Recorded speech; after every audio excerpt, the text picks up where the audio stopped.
Good evening and welcome along to the latest edition of the Endless Celts Podcast. It's Friday night. We've got a full house. Stephen's dragged his Celtic sick bed, so we really appreciate that he's gone the extra mile for the team and all that. James, he's paid his Wi-Fi. Ross, I'm stuck. Hiya. How you doing? He done well. Don't tell me I've got Wi-Fi issues. It seems like you've got a wee bit of a delay. Slight jumping, No. Just go with it. You gotta roll with it. You got it. I don't know the rest, lads. Whatever it is. What were you saying about paying your Wi-Fi there, Franny? Oh, Jesus. Aye, I know, James. I know. Unbelievable. But anyway, how you doing, Ross? We'll start with you. I'm good, mate. I had a long weekend. What is it? Nope. Just because I can tell the delay. Oh, really? It seems okay. It seems fine. Seemed fine. I had a long weekend last week, so I had a 4-day week this week. It's been quite not an easy week, but straightforward enough. One job, and we've made it to the weekend again and ready to talk Celtic after that big game on Wednesday night. We're all here to talk about Celtic. Stephen, how's yourself? You're saying you were no well the other day, but I've got the man flu, as people call it. I got a sore head. I'm just tired, but I thought I'd jump on. And get a chat with you. Not to be joked about, mate. The man flu is not to be joked about. I know it's that. I think it's always kind of pitched on, and then with Valentine's Day, I've no one here to do anything with, so you might as well come on and have a couple of beers. The romantics in the podcast, eh? The romantic ones in the podcast. But yes, looking forward to it. What about yourself, James? How are you doing? Aye, all good, mate. I've had a no bad weekend. I've had a couple of days off work, just dotted throughout the week. So it's been a quick one for me. Enjoyed the game on Wednesday night. So I look forward to getting a wee gab about it. Good. And welcome along to all the folk in the comments, the usual folk: Christoph, Chris, San Fran, Joe Hamilton. I've never seen his name before. I don't know if you know. Welcome along, everybody that's in the comments. Was that? I was just saying. I just was talking to myself there out loud, but there's your Jed as well. James, can you just Branley's like, don't know who you are, mate. Fuck off. Who the fuck is that guy? Now, James, I'll come to yourself to talk, kind of briefly go over the game and that on Wednesday night. Obviously, we had a big game. We made the playoffs, and only Celtic could fucking make the playoffs, and our choice was Real Madrid or fucking Bayern Munich. It's two teams you'd probably have in is actually winning. Maybe potentially winning it, but certainly qualifying automatic for the playoffs. But somehow we land with them, land with Bayern Munich. But I just kind of want to ask you about the atmosphere as well, James, because you see on Twitter it seems to be the now with Celtic fans. I feel if you go you say one thing, there's always somebody there that says you're talking shite, and vice versa. Like you're either a bedwetter or you're a happy clapper, essentially. And I've seen things on Twitter where folk have said the atmosphere was brilliant on Wednesday, and then there's about 10 comments following it saying it's shite, it was quiet as fuck. So you were obviously at the game. What was your experience and stuff? I enjoyed it. Up to kick, I think the only thing we were missing was a Liam McGrandle's concert to really get the place rocking. But no, I enjoyed it. I think, don't get me wrong, during the game, just the way the game played out, obviously Bayern Munich having a lot of the ball, as you would expect. It does kind of stifle it a wee bit. And then obviously getting into the last kind of 20 minutes after we get the goal, it picks right back up. But look, I enjoyed it. I thought it was a decent atmosphere. That's where I'm at with it. I thought it was all right. I just thought we'd get some sort of a first-hand experience, if you like, because, like I say, it's just you're reading online and there's never seems to be anybody in the middle. It's your one extreme to the other, and now with Celtic fans. But we'll come to yourself, Stephen. How did you see the game on Wednesday? Well, I watched it with my granny, my brother, like I always do. Pretty much like what James was saying there. I mean, I think the atmosphere it went flat in periods because we got that early goal. It was chalked offside, and the spirit sank from up here. It goes down, and it's hard to regain that. And I thought, I know we're going to go into the game, but Bayern really kind of got us in a chokehold, and it was hard to get any momentum. But yeah, look, it looked fantastic. The "You Never Walk Alone" as they always do was brilliant. The rendition of that, and that Liam McGrandles thing. Look, he shouldn't be treated like that. So, I mean, it's not very nice. He has a job and he has to earn money, but the fans voiced their displeasure at it. Maybe some people did it in the wrong way, and then he pulled from the concert and he released a statement and things of that nature. But look, I know he's been in Celtic bars. He does the Celtic lounges and stuff. So I hope he continues doing that and doesn't let this kind of put him off. Do you know what I mean? I do get the sentiment where some supporters are coming from. He wanted to kind of rock in and disco land and all that type of stuff before pre-match. But at the end of the day, he's a human being and he has to make a wage for his family, and he shouldn't be treated like that.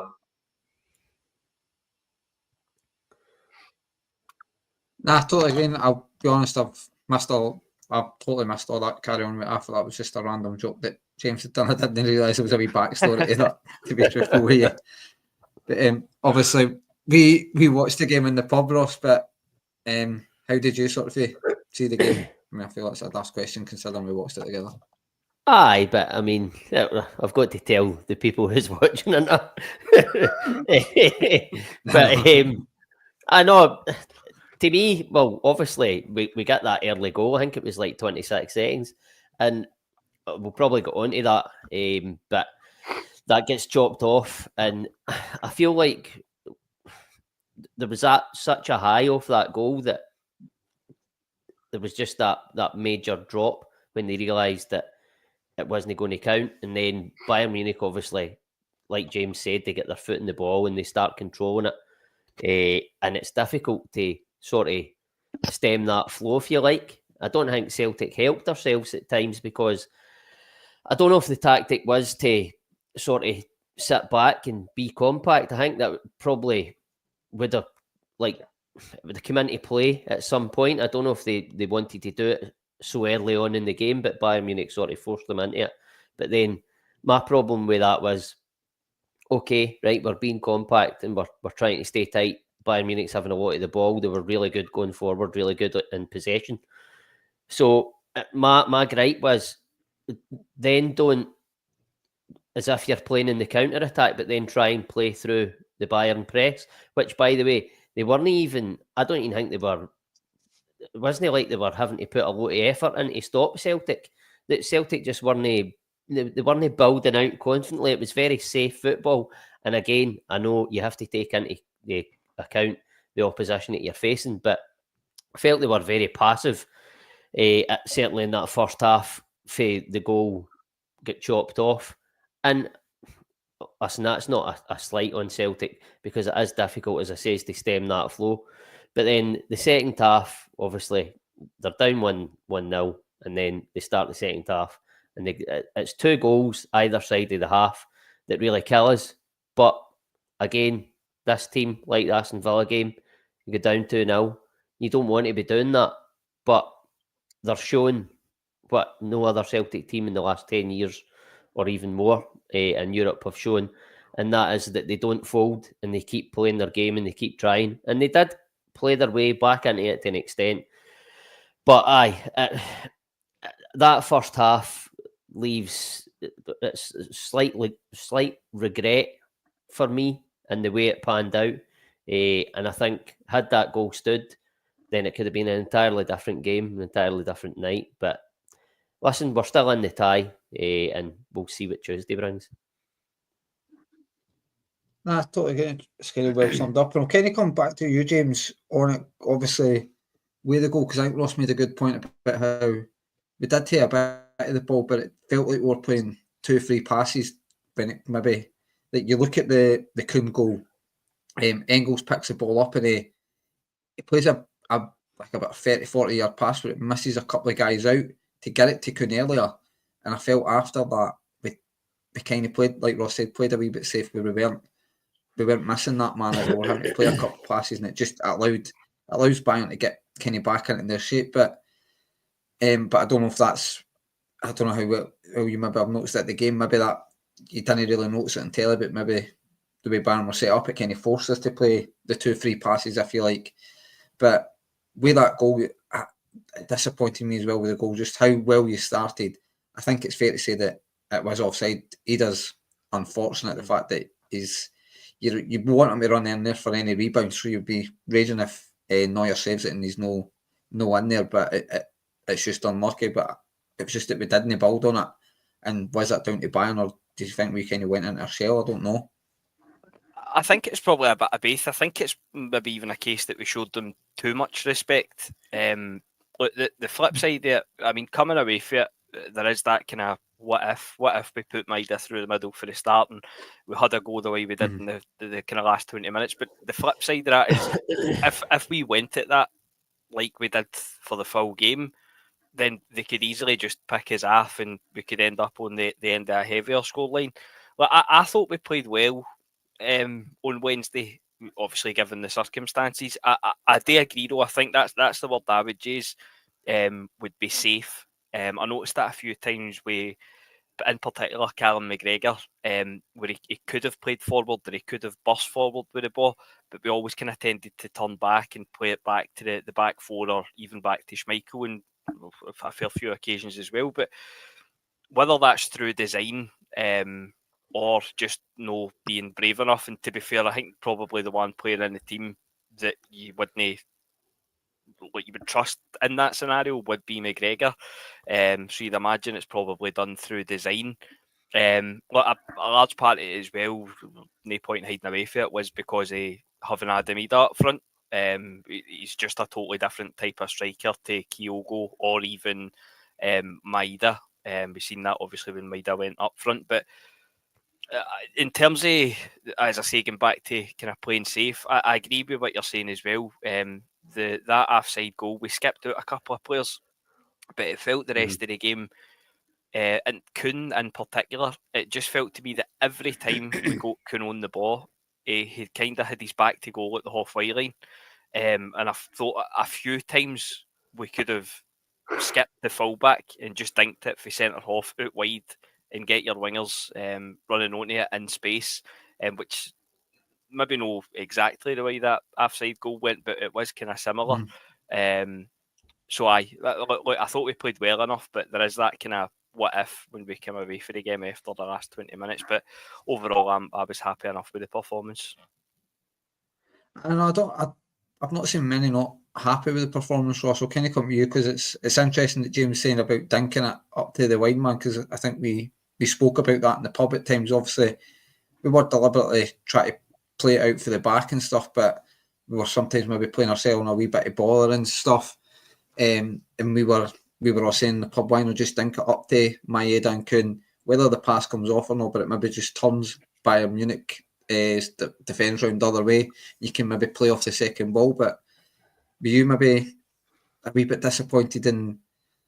I mean, I feel it's kind of harsh when you consider you're talking about Bayern Munich, but maybe disappointed how we reacted to the disallowed goal, or you think that's maybe just it's the levels of the you're at competing against? Well, that was kind of what I was saying. I think James had said it as well there. It was a bit of both, in that Bayern Munich obviously keep the ball really well, which forced us back, but then us playing that kind of safe football. What I was sort of alluding to was we were getting pushed back, but it looked like whether it was choice or design or whatever, it looked like we were set up to play in the counter-attack. But when we did win the ball back and got that turnover, we then passed the ball backwards, or we tried to play through Bayern's press and we went across the back line. Instead of just, okay, right, we've got the ball back. For me, I felt like, certainly in that first half, there was moments where we would win the ball back, and I felt like we should have just made the decision, even on field, if it hadn't been spoke about before the game, where that try and get Maeda and Kuhn. Listen, I know we were being pushed back, so it's difficult, but try and get them just up that wee bit further, so that when you do win the ball back, you knock the ball into the channel, use their pace to run, get Bayern Munich turned, and then that allows then Ida to make the run forward then to get us up the pitch. Even if they win the ball and they hold it up out wide, listen, it's easier said than done. But I felt like, I said before the game I would have started Adam Maeda, right? And I know I've questioned Maeda in the past, in the recent past, certainly. But since Kyogo's left, I felt like he's stepped up to the plate for us. And to be honest with you, I didn't think he had a bad game. I think that obviously when he got hooked, I think there was a moment just before it where Rodgers was a wee bit angry with him. I don't recall exactly what happened, but for me in that first half, he had scraps to feed off it. And I know people will make the case that Maeda obviously gives you more movement and running and stuff. But I think when Maeda did go up front, I don't know, want a better phrase, the shackles were off a wee bit more. Bayern Munich were 2-0 up and they kind of stepped off it a wee bit, and then that allowed Celtic to get up the pitch. And for me, I felt like it just looked like it just sort of coincided with Maeda going up front. I don't know where that was. It was maybe a bit of Maeda's movement and the fact that the game in that moment had changed. I felt like in the first half, there was maybe 2 or 3 moments where Maeda got the ball up to him and he played really well, held it up and brought guys into play. And it was a couple of really good moments. But he had, as I said, he had scraps to feed off it. There was nothing there was nothing coming into him, because when we did win the ball back, as I've said, we played it across the back line, and it was similar to the Young Boys game where we were playing it across the back line and then it was going into either fullback, and they were in there's nowhere to go. They just passed themselves into a corridor, and then it was like either recycle it back to the defender or try and go up the line. And Greg Taylor did that a couple of times. He tried to go up the line, and I think it was near the end of the half he tried to go up the line as well, and then obviously it went out for a throw-in, and then Bayern get the ball back and they scored the goal for there. But I just felt like, as much as we contained Bayern Munich and we did play safe and we were in the game, I felt like we weren't doing enough to get Maeda into the game. We weren't doing enough to ask a question of them. That was my only gripe. I think the overall performance, staying in the tie and containing Bayern as well as they possibly could, I was pleased with them. But I just felt that there could have been a bit more bravery. I think they probably did, certainly in that first half anyway, even maybe 60 minutes, they gave Bayern Munich probably a wee bit too much respect. No, I think that's fair, and I'll cut yourself as well, Stephen, because I think when you start that quick, and it's came for your winger, who I think both our wingers, they're both flying now, but I still think they're a wee bit confidence-based, in the sense if they have a slow start, especially sometimes with Kuhn, if there's a slow start, it maybe just doesn't really play to the standards we kind of expect. He can still have moments in that game, but he's never. I think if he gets off to a quick start, he's usually on it. I just felt, I know Ross and James said that sometimes maybe just the level of opposition you're against, it's hard then to get him the ball. But also touching on Maeda as well, I agree. I don't think he had a bad game. He just was feeding off nothing. I felt he held the ball up a couple of times. The times he did manage to get the ball up there and turn, he seemed to find his cell out wide when he done it. Mm-hmm. And I can remember one time where we got a quick turnover and managed to release Maeda, and Maeda just he made the wrong run and just ran into the space where Maeda was running. You were like, just the time you wanted you to stay in the middle, mate, and no run out wide. But what did you make as, I don't feel we utilised the wingers well enough, and then touching Maeda then with Maeda going up front in the second half. Well, if we're primarily going off the first half here, first of all, I think Ross and James are right. Celtic were looking for that quick start, and that Kuhn goal was the perfect goal to start that with. But unfortunately, Maeda was in an offside position, and Neuer was onside it. Even though we've seen different angles of that actual shot being took before Maeda was in the picture, looked like Neuer had full vision of the ball. But that's the fine margins you get at this level. And then what I think Celtic did was, instead of still being brave and doing what they'd done from the first minute, they retreated into that pragmatic shape where we had Atalanta and kind of 4 banks of 4 and you had a Tate off Maeda just going side to side, trying to close down the spaces, and it was working to a certain extent. And I totally agree with what Ross said. When we got possession, we were winning it the midfield, and McGregor was passing it back, and we were passing ourselves in the corners, and then it was a panic ball up the channels where no one was getting it, and then they were just coming back at us at certain points of the game. So it was kind of relentless in that shape and form. And then the frustration with me, but Maeda, he's been on a fantastic run at this precise moment. 2 goals at Villa in the league as well. He's been flying since Kyogo left. But from what I can tell and what I've seen on the pitch, I thought a couple of the players like Rio and stuff were frustrated with his lack of pressing, lack of trying to get up the pitch and close down the centre backs. And he's probably just not that type of striker. And I think one of you said it as well, Maeda offers you a different dimension. And there, Kyogo did the same thing. It's the constant pressure on the back four. And I thought like their centre backs, Dyer and Upamecano, just had freedom to take the ball and play their simple balls into the midfield because no one was, especially the first half, getting tight to them and we weren't getting up to the pitch. And it was so frustrating because when you see the last 20 minutes of the game, you could see that we can actually hurt them. You could see that we could take advantage of, them as kind of being ponders at the back. Neuer coming out to basically the 18-yard line. He wasn't doing that no more because there was constant pressure. And it might be the fact that like Ross said, that the shackles were off and for Celtic and they kind of just sat back into their shape. But, we still played really well. And I know I haven't touched on the goals individually, and I know we'll come to that. But I know I said in the group chat as well, I'm proud of the team's performance. But when you look back at it as the 90 minutes, we had opportunities to be more braver in possession, and Rodgers always talks about that. And like you're getting Carter Vickers getting the ball, and James said it. Usually he kind of breaks the line and tries to play it into the wingers, or he tries to play it into the striker. He wasn't doing that. We were just constantly playing it back. Schmeichel was touching it more than he should have. We were taking too many touches with the ball, weren't getting out the feet quick enough, and that was the major frustration in the first half. Obviously, the goal aside, but yeah, like what the guys were saying. Maeda had some moments where he held the ball up well. You expect that from him. But the likes of Kuhn and Dyson never really get into the game, and they're our main kind of focal points. And I don't know what people are giving Engels grief for. I thought he was trying to be brave in the ball. He was taking in areas where he was trying to shift his body and play it out wide first time and play it into the forward areas. And see him get a lot of kind of stick for that online. But I thought he had an excellent game overall, to be honest. I thought he marshalled the midfield. I thought he was putting tackles in. He was getting tight to his man. And look, this might be a bit controversial, but I thought Cal McGregor was fucking awful in the first half. Awful. I just thought he took so many chances. He was giving the ball away. He wasn't looking like he usually does, like scanning.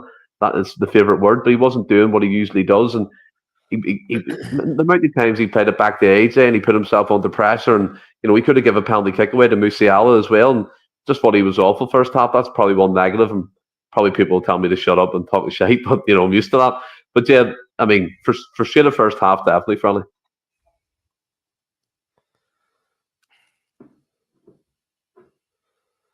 You're on mute, big man.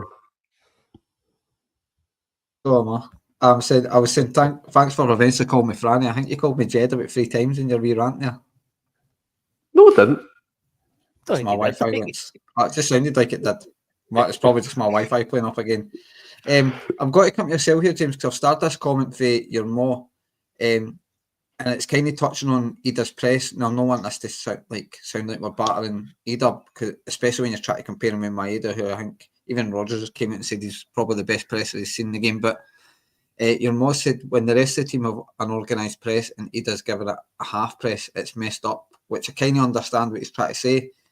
And stuff. It's obviously Maeda in the second half. You've seen him; he was dragging the team up there and stuff. And it's just not really Maeda's game to press as that intense. And like I say, we're comparing it with Maeda, who we all admit is absolutely frightening at that.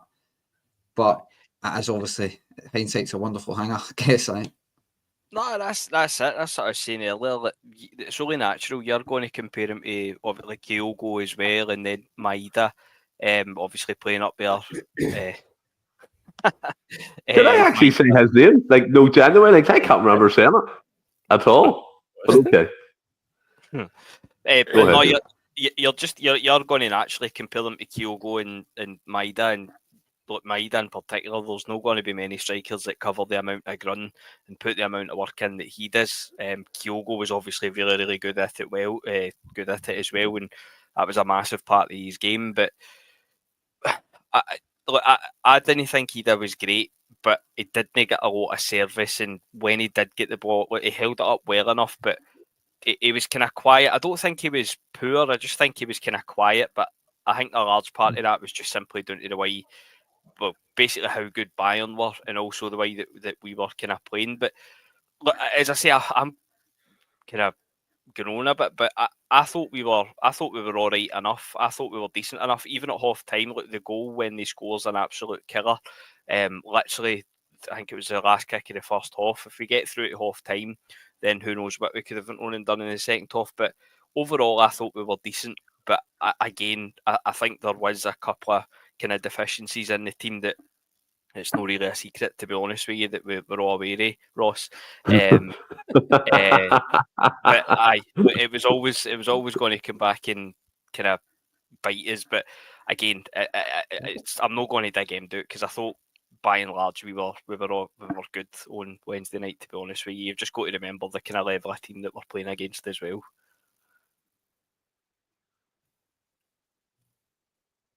I agree. I think that just maybe shows the progression of the team, which we'll kind of talk about in a wee bit, Ross. But seeing as James has mentioned, he never mentioned, but I think I know where he was going with his deficiencies in the team. We'll kind of come to the goal because I have seen Taylor get stick for it. Now I'm not going to pretend to be I don't know where I am with Taylor, but I do think he is unfairly dug out at times. I don't need to pretend to be any big supporter of him with you. I know you're a big fan of Greg Taylor, but for me, I think it's a good ball, like a good diagonal for I think it was Upamecano that played the pass. I don't think Greg Taylor's out of position. I think he's inside a bit where you would expect your left back to be. I've seen some folks show Elise down the line, but Elise's first touch is trying to come inside instantly, and it ricochets off Taylor and falls kindly for Elise. Then after that, there's nothing you can do. The boy just puts it in the absolute top bins. I think I actually heard Gordon Dale on open goal say he could have had Gary's Doors' hands and Schmeichel still wouldn't have saved that goal. But I think I know where you are with Greg Taylor, but just kind of talk us through your goal, the goal, and do you lay any blame at Taylor, because I have seen him get a bit of stick online about it. Right, well, first of all, I just want to clarify, I don't think that Greg Taylor's fucking prime Roberto Carlos, right? I like him. I know you know, but I like him. I know that he's not perfect, but is there any player in the Celtic team that's perfect? They've all got their deficiencies, especially at this level. And I think they all showed moments of that throughout the game. My biggest gripe here is there's been a lot made of this first goal, a hell of a lot more made of it than the second goal, because it was Greg Taylor. And the second goal that we conceded it's criminal, to say the least, to leave one of the best strikers in the world free at the back post, and not only for the first time, by the way, that was their second or third warning. But anyway, in terms of the first goal, Greg Taylor, as I said earlier, I think he tries to play a pass up the line and into Maeda, and he plays it out to play, and he'd done that. I think that was maybe the second or third time he'd done it in the half, which absolutely is frustrating. I don't recall, I've heard people saying he had other balls on. I can't say for sure because I've not seen it fully back. As far as that, I've obviously just seen the highlights of the goal. In terms of the actual goal itself, obviously Bayern Munich get the throw, and it comes for that. As you said, Upamecano plays the ball over the top, and it doesn't matter. Greg Taylor's wee, right? I don't think many left backs, no matter the size, are going to be able to cut that initial ball out. It's always going to go into Elise.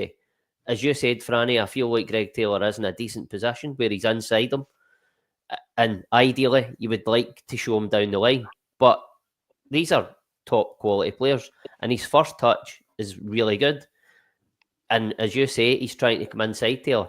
Greg Taylor gets a full foot in the ball. Now, that can go anywhere. It can go by Elise, and then that's not mentioned again. But it just so happens that he gets a full foot on it, and then ricochets off of Elise and back into his path, and the rest is just top class. There's absolutely nothing you can do about it. So for me, I don't lay any blame at Taylor's door in the actual action of the goal. I've got a wee bit of an issue with him playing it out for a throw-in for maybe the third time in that half. And listen, players put the ball out for throw-ins all the time, but he did do it 2 or 3 times in that half, and I'm not blind to that. And it's disappointing. Sometimes you need to be a bit more, take a bit more care with possession. But again, we have to take into account the opposition. Was he forced into it? I don't recall fully, but for me, I don't lay any blame at Greg Taylor's door for that first goal, other than passing the ball out of play. No, I kind of agree with it. I think I actually said to you at the time, it's the breaks in Europe that we didn't seem to get as what went against us there with Greg Taylor. I'm going to come back to you, James. I'm leaving you deliberately, Steve, because it's more. I'm actually not too sure where you're in this. I can't remember if you've put it in the group chat, so I can't remember if you've gone to go in and Greg Taylor or got to defend them. But I've got a feeling James might have a different opinion for Ross, so I'm going to go to him, and maybe you'll be the voice of reason, Stephen. But I just talk us through your feeling of the first goal, James. Mate, to be honest, I never even mentioned Greg Taylor's name, so that was all just assumed there. So if Ross is assuming he's a weakling, then fair enough. Nah, look, I actually agree with Ross, to be honest with you. I think he shouldn't probably get caught square with a ball over his head. But then after it, he does get back, and the one thing you want him to do then is get a fit-in, and it's exactly what he does, and he gets the fit-in. It's just really unlucky that it obviously, as Ross says, it ricochets back to Elise, and then it is some finish. Do you blame him for the goal? No, probably no. He could have done better with it, but it's no directly his fault as such. He makes somewhat a mistake, but even afterwards, he gets himself back, and then there is still quite a bit of luck involved before a brilliant finish. My kind of main issue with Taylor was, I think Ross said 3 times. I think that's maybe been very, very generous. The amount of times he passed it out the park, it was unreal. And I think I put in the group chat of the game, genuinely, there was 2 guys nearly scrapping in the toilets at half time, because one of them was blaming Greg Taylor for the goal, and the other one I think was Ross. Having a bit of a but, look, in terms of see the other guy's face, baby.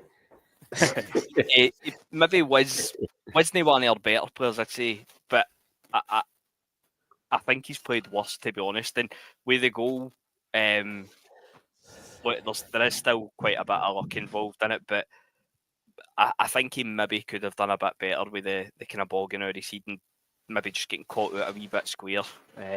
But still, at that, he gets back, gets a fit in, and then it's a great strike. Nah, it is, and I think one of the frustrating things, Stephen, is apart from the Harry Kane header, that was obviously turned out was offside, but at the time, obviously, Kasper Schmeichel doesn't know it, and he's made a really good save with his feet. Kasper Schmeichel's been kind of busy, but nothing. I can't really remember him having to make any top draw saves. It's fairly routine stuff. They had a few set plays and stuff.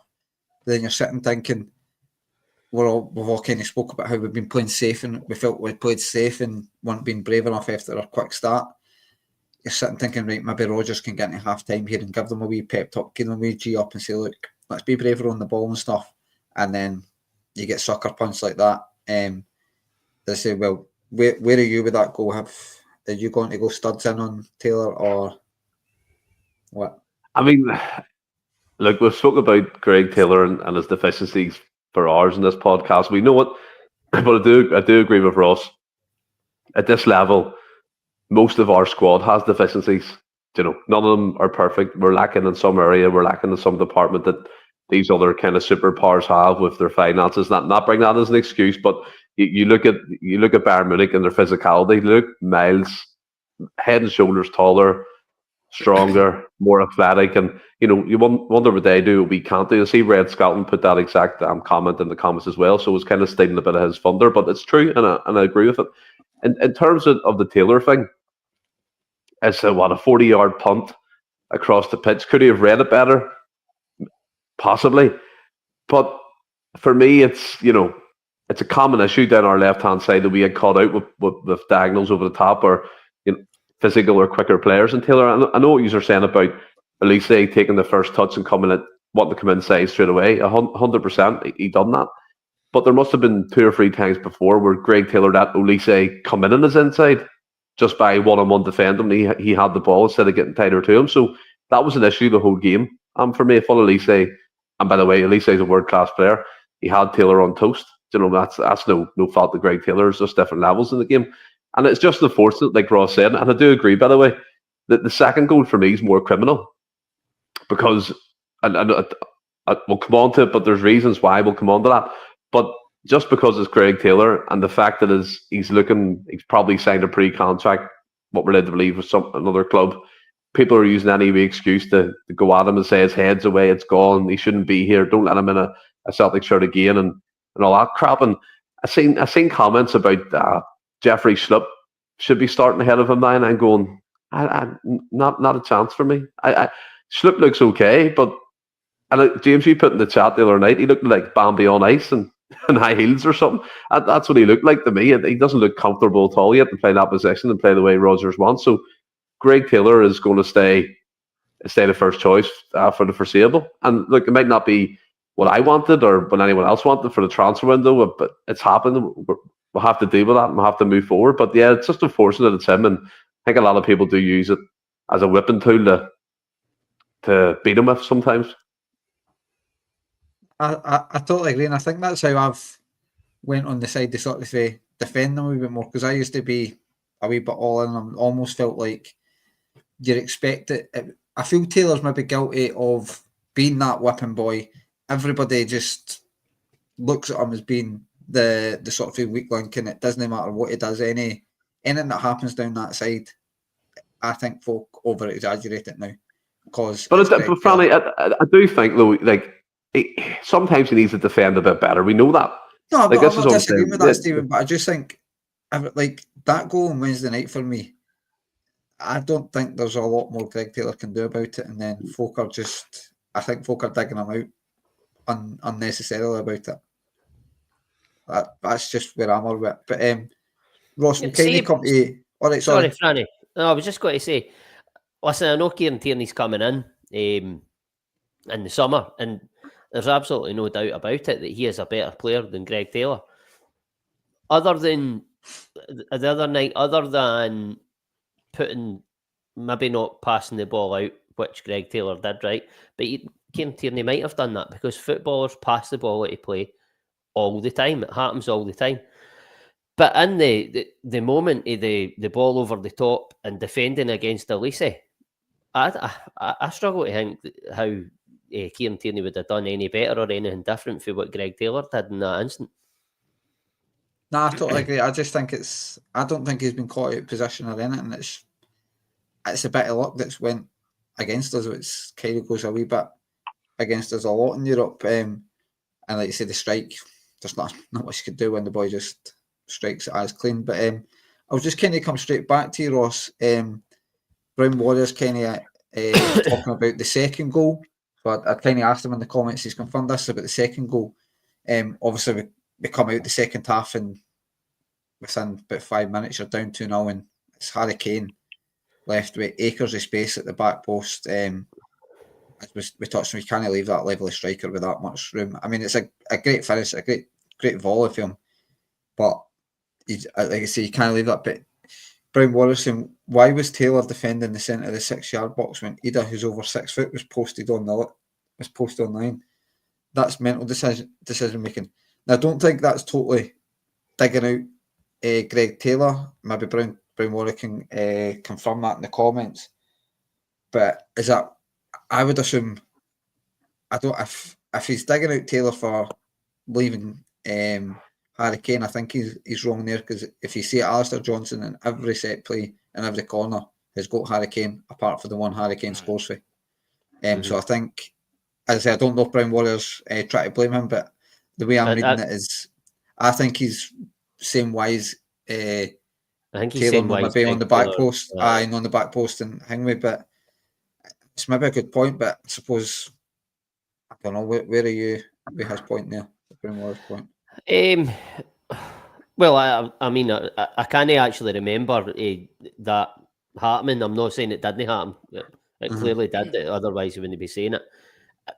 It seems mental that he does on the post and Greg Taylor is in the middle of the 6-yard box. You would think ordinarily it would be the other way about, but I don't know. It's difficult for me to really have too much comment on it because I don't know if the corner was maybe taken too quick and they hadn't got themselves set. I'm not quite sure, but I don't know if you were. I've just got a wee bit of cramp there. Tough night Wednesday. Tough night Wednesday. That was a doozy, by the way. So I don't know if you were wanting to talk about the second goal there as well. Is that what you asked me about? You can, because I just talked about it because obviously Rodgers maybe came in at half time and the players were probably a wee bit disappointed with conceding such a late goal just before half time and stuff. But Rodgers maybe saying, look, we've not been at our best. If we up it again, we're not out this time. Then obviously within I think 5 minutes you're down 2-0 and you're maybe going, oh Jesus, this could turn into anything here. Well, it could have. I think it was Sani has the shot and it deflects, and that's where they get the corner for. The corner itself, I'd said earlier as well that, well, you'd said as well, Alistair Johnson, it seemed that certainly in the first half, he seemed to be the one that was picking up Harry Kane, and he had a header at the back post in the first half that he put into the side net, and it was Alistair Johnson. He'd misread the flight of the ball. He'd misread the flight of the ball, and Harry Kane, he doesn't push him as such, but he just gets a wee bit of physical contact, and that doesn't help Johnson sort of read it, and he ends up getting a free header at the back post. So that was sort of the first warning. It's difficult to pick the bones out of actually what happened in that sort of goal, but if you're going by the first half, then it's Alistair Johnson that's picking him up. And for me, looking at it, I've heard people saying that they don't know if it was Johnson or Engels. For me, it's Johnston. I look at Johnson, he's in. I feel like he's maybe got caught up in the bodies. And it looks to me like he's not actually got a man. And again, he gets caught underneath the ball. And I actually think that, I think it was Engels that was next to him. But Engels can see Johnston. Johnston's sort of got his sort of side on, sort of back to him. I think Alistair Johnson thinks Engels is Kane. I think he thinks he's got him. And then he turns around and he's like, how the fuck's he there? Kind of thing. But that to me, it was Alistair Johnson's fault. Listen, it can happen, especially if you get caught up in all the bodies. And Bayern Munich it looked like a sort of deliberate tactic at corners where they were flooding the back post with 3, 4, 5 players. And to me, I think Harry Kane even said in his interview after the game that he told them just to keep getting that ball to the back post when it was a corner.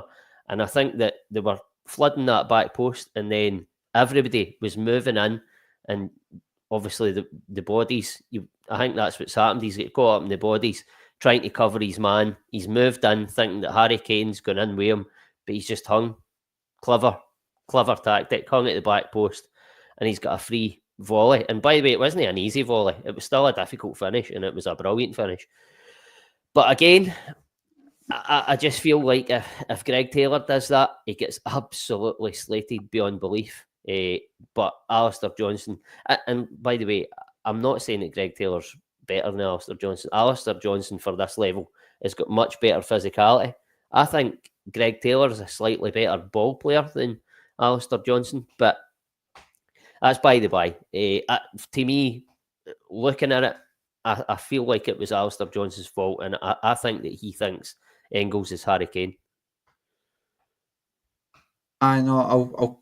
I totally agree with that. I think he does just kind of get lost in the sort of the deliberate tactics, Stephen, of what Bayern Munich are doing, because you actually seen it in the set plays that Harry Kane never really moved up a lot apart from his slide at the back post. And obviously, like Ross was saying, they flooded the back post, and the 3 or 4 guys that were there just don't think they were really interested in the ball. They would just run to an area in the box, but just try and create that space and block maybe any Celtic defenders. And in the main, we dealt with it. Like Ross said, Harry Kane had that one where he slightly nudged his tail at the game to free him that wee space. Nothing in it, just what a good striker does, just to get a wee bit of leverage and just a wee bit of space from at the back post. Maybe Harry Kane could have done better, but we get away with it. Then I think it is just maybe a lapse of concentration for Villager Johnston, or like Ross says, he maybe just thinks one of the runners, be that Engels, be that Dyer, or whoever it was, he just thinks he's maybe got Harry Kane, and Harry Kane is just stood there in miles of room, and it just doesn't look great. That's the problem. Yeah, that's why I'm saying that the second goal's, a bigger defensive mistake than what Greg Taylor was involved in for the first one with Elise. And it was a good night, let's be fair. It was a great set piece routine.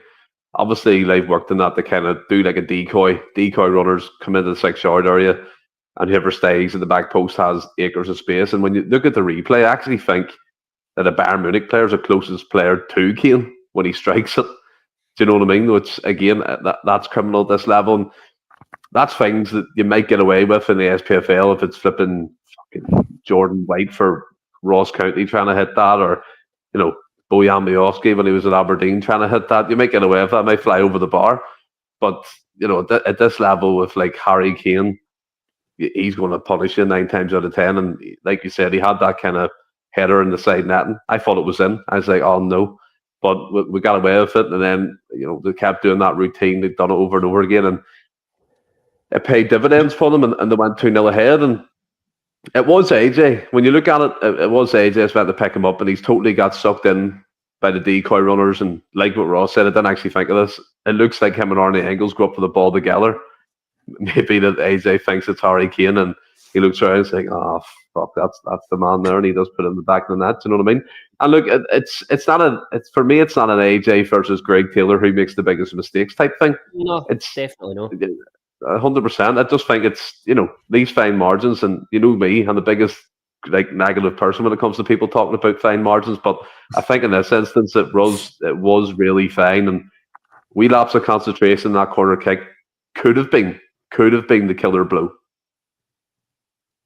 Nah, it could have been, James, and like we were talking about there, I think we're all kind of sort of agreeing it was maybe AJ. It's just more, I'd seen like Greg Taylor again. I think it just, maybe it highlights the fact that Greg Taylor is a whipping boy, that anything round about his area in the box, and it comes for, people are wrong. Because I've even seen things on Twitter blaming Greg Taylor for that goal when replays show that Greg Taylor's got his man.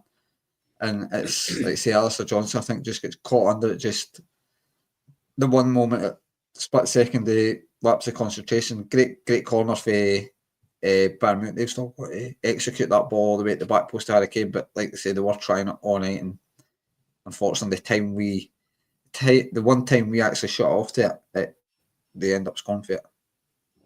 I must admit, I never really noticed who was picking up who at the game, but when I watched it back in the highlights, I genuinely didn't know who to blame, because he's that far away from everybody. Pretty much got 18-yard box to himself, and it's still a great finish. He does well to take it. He's obviously at quite an angle, but obviously he's a world-class player, and he sticks it away. But I must admit, I couldn't have even told you Johnson was picking him up at the other corners, but if it's on Johnson, then it is shocking, because he's not even in the picture when Kane connects with the ball. But honestly, when I came in, I did stick it on to see who had maybe pushed away for or ran off or whatever it was. But when you see the replays back, he is literally just standing there. It looks as if he's just stood there for the ball's out for a corner, swing it in, he's still there to connect to it. But if it was Johnson, then that is something that is entirely preventable. Look, if he's there and the challenges for it and he wins a header that goes in, then fair enough. But to be literally miles away from him, that wasn't good enough. Nah, it wasn't. And I think that was the frustrating thing, James. I'll just kind of come straight back to it. Is the fact that it's straight after half time and you're sitting going, oh, it's 2-0. That's maybe the wee glimmer of hope that we had, that we maybe could take a positive result over there next week. You're sitting thinking, going, right, I just hope this. Certainly, that's what I was thinking. Going, I certainly hope this doesn't now turn embarrassing here. Because like we've been touched on, they're a top side. We could have maybe started chasing the game and they could have split us open. But I think on one hand it can maybe be frustrating, but also I think it shows the progression in the team that what you could see is we actually managed to play our way into the game. Yeah, Bayern might have taken their foot off the gas, but we managed to play our way back into the game. And I feel I'm lagging again because Stephen and Ross are pissing us all laughing. Oh, I think Stephen's laughing because I was yawning. Yeah.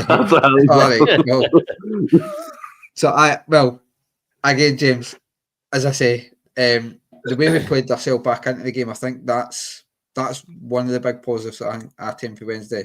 I say maybe slightly frustrating because we were a bit braver on the ball going 2-0 down, but we managed to actually play our way back into the game, which was all. It shows progression in the team, I guess. Aye, look, I think over the piece, I think Wednesday was probably a positive. Like, I'm no one for celebrating defeats and all that. We get better at the end of the day, but look, you've got to remember who you're up against. It's genuine world-class players. I thought we limited them. Look, they had a few chances, but I wouldn't say they kind of peppered their goal. I think if they won like 3 or 4, 5-0, a kind of heavy defeat, it wouldn't have been deserved. I thought we played well. I thought we kept them fairly quiet, kept our big players fairly quiet. Maybe didn't do enough going forward when we did get the possession back, but then you get into that last 20 minutes, and as I said at the start, had we played like that or had we started the game like that and kind of stuck at it, then who's to say that when it's nothing each, they don't just pick us off? At the end of the day, we could say it's Celtic, it's Bayern Munich, the levels are different or whatever. They're 2-0 up away from him in Europe. They don't need to score any more goals. They'll be happy to take what they've got. If they get in else after that, it's a bonus. So when it's 2-0, it maybe kind of frees us up in a sense, takes the pressure off, but you know what I mean? And like, you've not got that kind of edge going a goal down, you're already behind, so you're trying to get yourself back in it. And I think the main takeaway for the game going into the second leg is that we'll probably start with Maeda through the middle for the get-go, because for me that was the most noticeable difference in the last 20 minutes was that Neuer and the back four had no time at all on the ball. Yep. There was the one, I can't remember who it is, he tries to pass it back to him and Neuer kind of goes for it, but it's a wee bit out of reach and it gets past him and we nearly get in there. And that was the difference. We didn't have that in the first half to kind of press up and put them under pressure. But as I say, if we do that at nothing each early on, then there's every chance. A couple of passes, they play through us and they're up the other end of the park and in. So I'm not going to be overly critical because, as I say, overall I thought we played really well. Considering who we were up against, I thought we kept them pretty quiet. If a wee bit of luck had went our way, we could have had a goal and we could have had a penalty. If you hadn't had Bhoys and all that, but it doesn't matter. We get bet 2-1, but we go there. Look, do I think we're going to win and get through? No chance. But we're still in the tie. We didn't get embarrassed. And if I'm being totally honest, I feared the worst going into the game. But I thought we put on a good showing. And I mean, I don't think we're going to do anything going out there, but at the end of the day, we are still in the tie, which is pretty much all I could have asked for getting into it, to be honest with you. I think that's fair, and I think we would have all taken that, Stephen, at the start of the game, especially after we go down to 2-0, to say at the end of the game, of course it's got to be difficult, really, really difficult to go over to Munich and get a result that'll get us through. But like James said, we are still in the tie, and I think that just shows clear progression in the team, because even Rodgers' teams in the past collapsed and situations like this in Europe, but not only then, like I know ultimately got beat off 4-2 off Aston Villa, but we went down 2-0 quite early on with them. We managed to get it back to 2-2. So we have shown a bit of belief that we can get ourselves back into the game at this level. Yeah, there's a definite resilience within the squad, you know, and people can throw up the excuse that Bayern maybe took their foot off the gas, but it's up to Celtic to take advantage of that and gain momentum into the game and create forward passes, create forward momentum, and try and make runs into the box and create goal scoring opportunities. And for all the, I said this in the group chat as well, for all the data enthusiasts, Celtic outscored them or outperformed them on XG, and we're the only team to keep Bayern below a certain amount of XG in the Champions League. And look, people may laugh, but it's still achievement. I'm not trying to sound like Sevco. They're all about XG against Queen's Park. There's different levels to this game. We're playing against world-class opposition. Do you know what I mean? And we limited them to very few goal-scoring opportunities or clear-cut chances, which is something to be proud of, in my opinion. Because, like you said, Franny, or Jed, sorry, that in years gone by, we might have crumbled and we might have took a 4 or 5-0 hammer in the home, and no one wants to see that. But what if all happened after the second goal went in? Combination, yes, Bayern maybe went, look, that's enough. We can take this to Germany and see it through quite comfortably. But Rodgers tweaked the system. I'm always about in-game management, trying something different. He realised that the press wasn't working, and straight away when Maeda went through the middle, like what James said, the back four wasn't getting the time to slowly pass it across the pitch and find Musiala and find Kimmich and get into space. Maeda was right in their faces, and what was happening as well, the press was being triggered. Maeda was going, you know, Jala was going, Yang was going, and by the way, Ross, our man Yang, what a performance, eh? Come on, made such a difference. Yeah. I thought he was excellent. But Rodgers done that, and that's a sign of a manager who can tweak. People always talk about in-game management. He definitely has that in abundance, and he showed it against Bayern Munich. He showed it at Atalanta. You know, all them teams in the Champions League where had great performances. And you know, yeah, it's 2-1. You know, I'm fair enough, Fred Skelton. Easy up. I'm just trying to throw out some positives. You know what I mean? But just no, I'm not big on that. But no, look, I know we'll come on to the kind of the goal and the difference made and stuff like that. So I don't want to go into it too much yet. But look, the reaction is what kind of made me pleased. And yes, I'm disappointed we didn't keep that start going in the first half. But you know, Celtic reneged back into that pragmatic 4-4-1-1 stayed like that. If we got to half time, 0-0, could have been a totally different landscape of the game. And we're second half, we could have put the foot in the gas, so to speak. But that didn't happen. Unfortunately, we found ourselves 2-0 down. But the reaction was great. There's definitely a maturity about the team. The resilience is good to see, and it's the willingness to keep going and keep pushing. And eventually, we got our rewards. I totally agree. I'll kind of come to yourself, Ross, to just kind of get your views on. Do you like on the progression of the team, and do you feel there is a sort of a shift in mentality, if you like, under these sort of situations? Well, I think on the evidence, I mean, other than the Borussia Dortmund game, I think on the evidence of the campaign up until now, I think there absolutely has been a progression in terms of going further in the tournament, scoring goals, keeping clean sheets, making the home ground a more difficult place to come to. I think there's been progression across all fronts, and none more so than what you've obviously alluded to, than the mentality. And that even when you go behind, again, Borussia Dortmund aside, even when you go behind, you don't lose faith in the sort of plan. Even when Bayern Munich force you to sit probably further back at home than you would have liked in the first half, you stay in the game as much as you can, and you don't fold. You go down 2-0 early in the second half. Celtic teams would absolutely fold in the recent past, but they didn't. They got themselves back into the game, but for a wee bit of luck over the piece of the 90 minutes, they could have took at least a draw out of that game. There absolutely has been a progression on all fronts in terms of mentality, quality, ruthlessness, spirit. I think it's been shown all the facets of what your team want or what you want your team to be has been shown at different stages. And listen, it's not been perfect, of course it hasn't.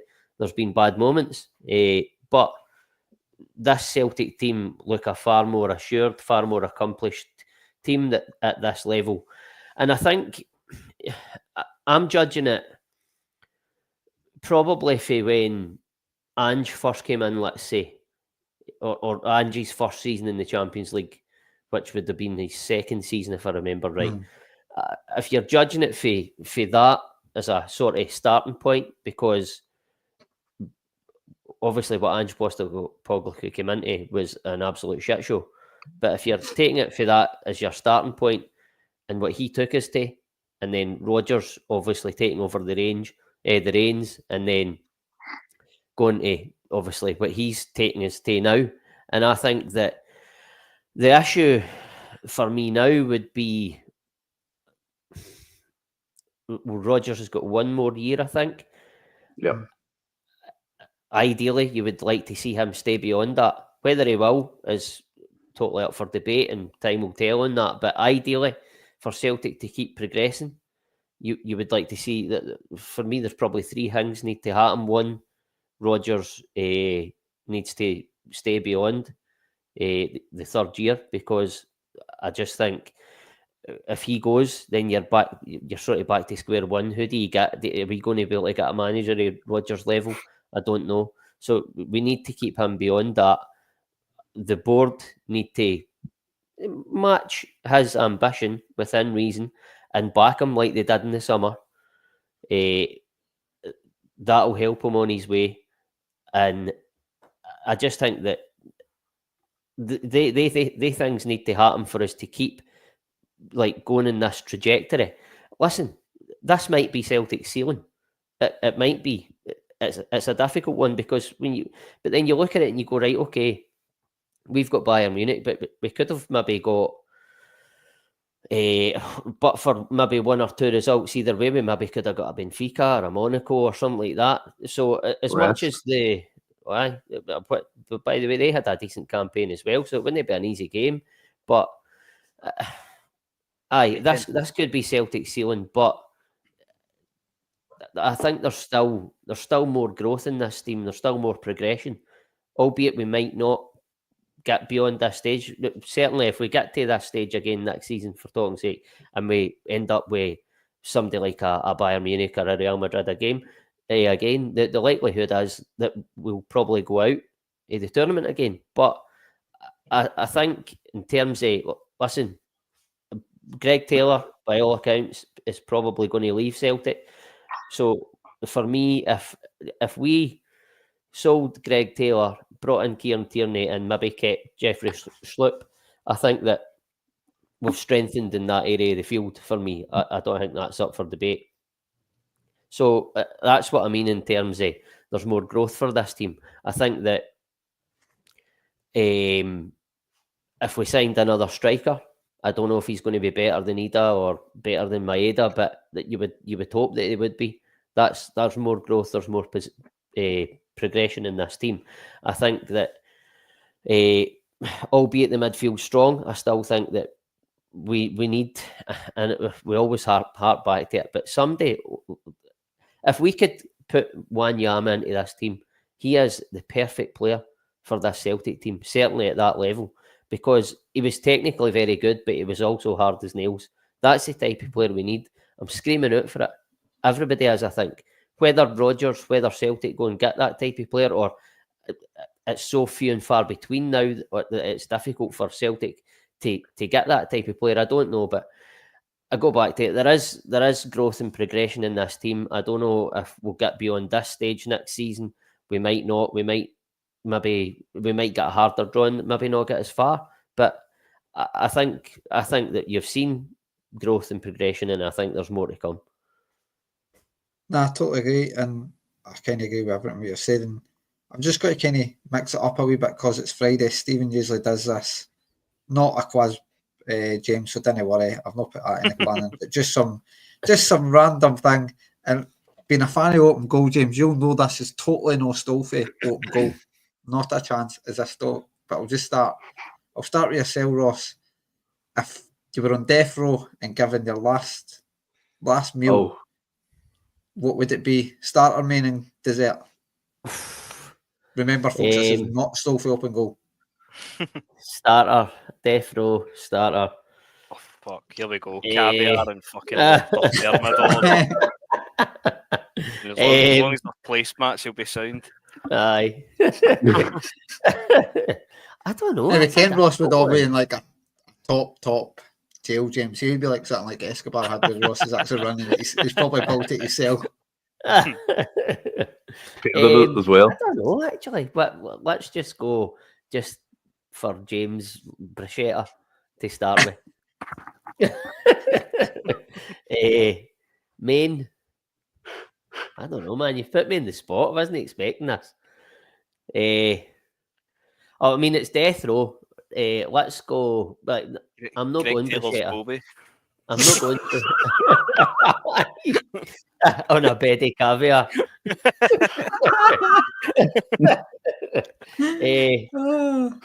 My main would be a pizza, garlic base, doner meat, green chilies.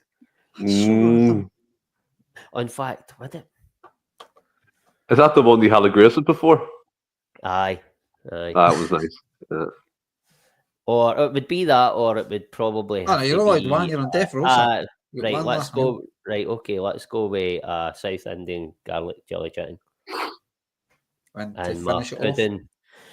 my pudding would be New York cheesecake. And a drink, an alcoholic beverage and a soft drink. You've got both. You've got to pick both. Canny Iron Brew extra. And a alcoholic. Can be anything. Triple. A triple. Dead Man's Finger and Diet Coke. Right. With a slice of lemon and a rock. I'm surprised you didn't just say Guinness just to top it off for James.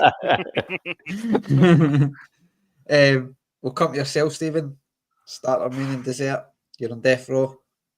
Probably a starter would be crispy potato skins with spring onions and bacon and barbecue dip. I love that. It's lovely. The main, this is pure council, isn't it? We've gone from upper class here to pure council meals. The main would be, I love Italian, so it would be an Italian dish.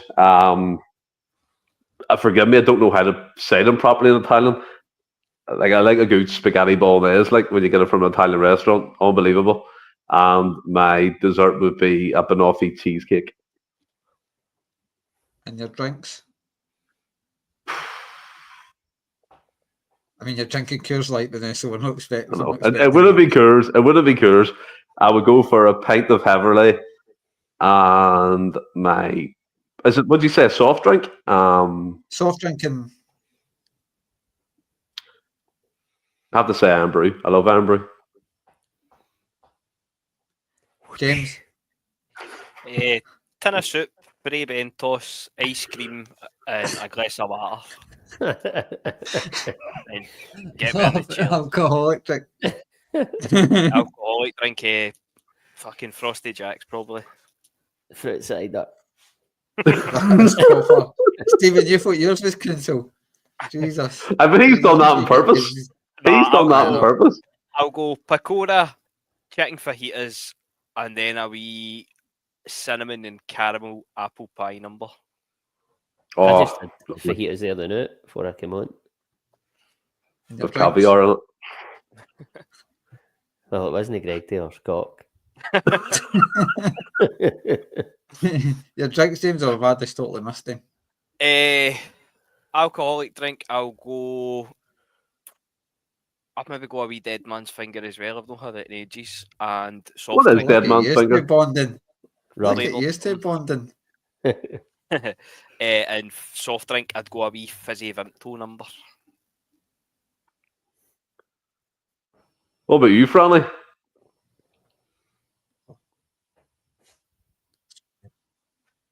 All right, I maybe should have thought about this, but it's because I just can't. Calamari to start with. Go with that. Go with calamari. Now who's posh? What just happened there? I don't know. It was sun on your end, like. I thought you were getting the dead man's finger. Are we?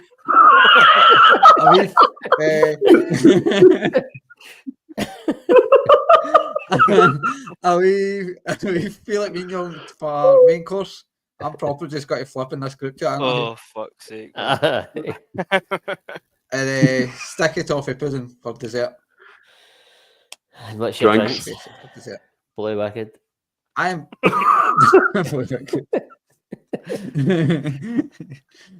I am blue as well, and a wee white Russian. That's not a euphemism, by the way, Stephen. Just in case. That's what you want for your Valentine's Day. It's death row, mate. No, By the way. Nice. By the way, that's a good start. We haggis bonbons, man. They're nice. Decent. They are nice. Right. Where do we go to in this game? Because I quite enjoyed that wee bit. Pet peeves. Oh no, I thought you were doing open goal now. Oh yeah, I'm not. That was not a storm. That was not a stall for open goal. So I don't. We're not taking pet peeves for open goal as well. We're still fucking. There's death row meals in that. What's open goal? Didn't know that. Shite.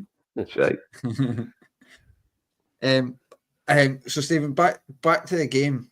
Obviously, one of the big talking points in it was the penalty that inevitably wasn't given. And I think at the time, I didn't think it was. I thought actually they'd flagged for offside and stuff. Then obviously you're getting the check for a penalty. Then you start seeing the replays there. There you go. Keep it classy indeed. You start seeing the replays and you're like, oh, there's actually a wee chance here. And I can't remember if I'm watching it at the pub.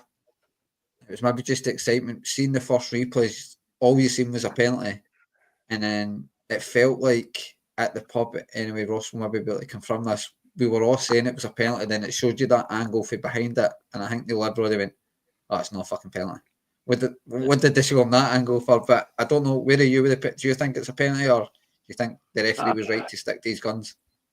Initially, I had no clue why the play was stopped. I was cracking up that the play was taking so long to continue because they weren't given any instruction in terms of what was happening for about maybe 2 to 3 minutes, and then you were told it was a penalty check. And look, on first viewing and obviously seeing the connection without seeing different angles, it looked like a penalty when they showed it again because your man stood on his foot and it impeded where Engels was going and he fell in the penalty box. But then when you see it from the alternative angle, he gets to the ball first and his body, the defender's body's in movement with the ball, so he is in control of it and he would have probably caught up with the ball. So, look, it wasn't a penalty. It's a tough one. I know there's a bit of debate about it, especially between Ross and our Tony. It's quite funny about if it's a penalty or not. And it's, I heard, was it Simon Ferry in open goal compared to the Fabio Silva a penalty kick that was given against Celtic with the AJ challenge? Do you remember that? No, any of you remember that? Mm-hmm.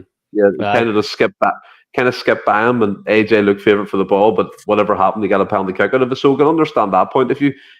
But me and my granddad looked at each other, and he was adamant it was a penalty. But when I looked at it again, he did get to the ball first. I know he stood on his foot. Yeah, he did, but I have to earn the side of the referee here to say it was the penalty kick. Although, I'm not being funny here, probably would have been given up the other end. I've no doubt about that in my mind. So, yeah. Well, I don't know if it would have been given up the other end. I'm not 100% sure, but it's just I know. But for me, James, like I say, I have seen a lot of folks coming out with rules saying it should have been a penalty and things like that.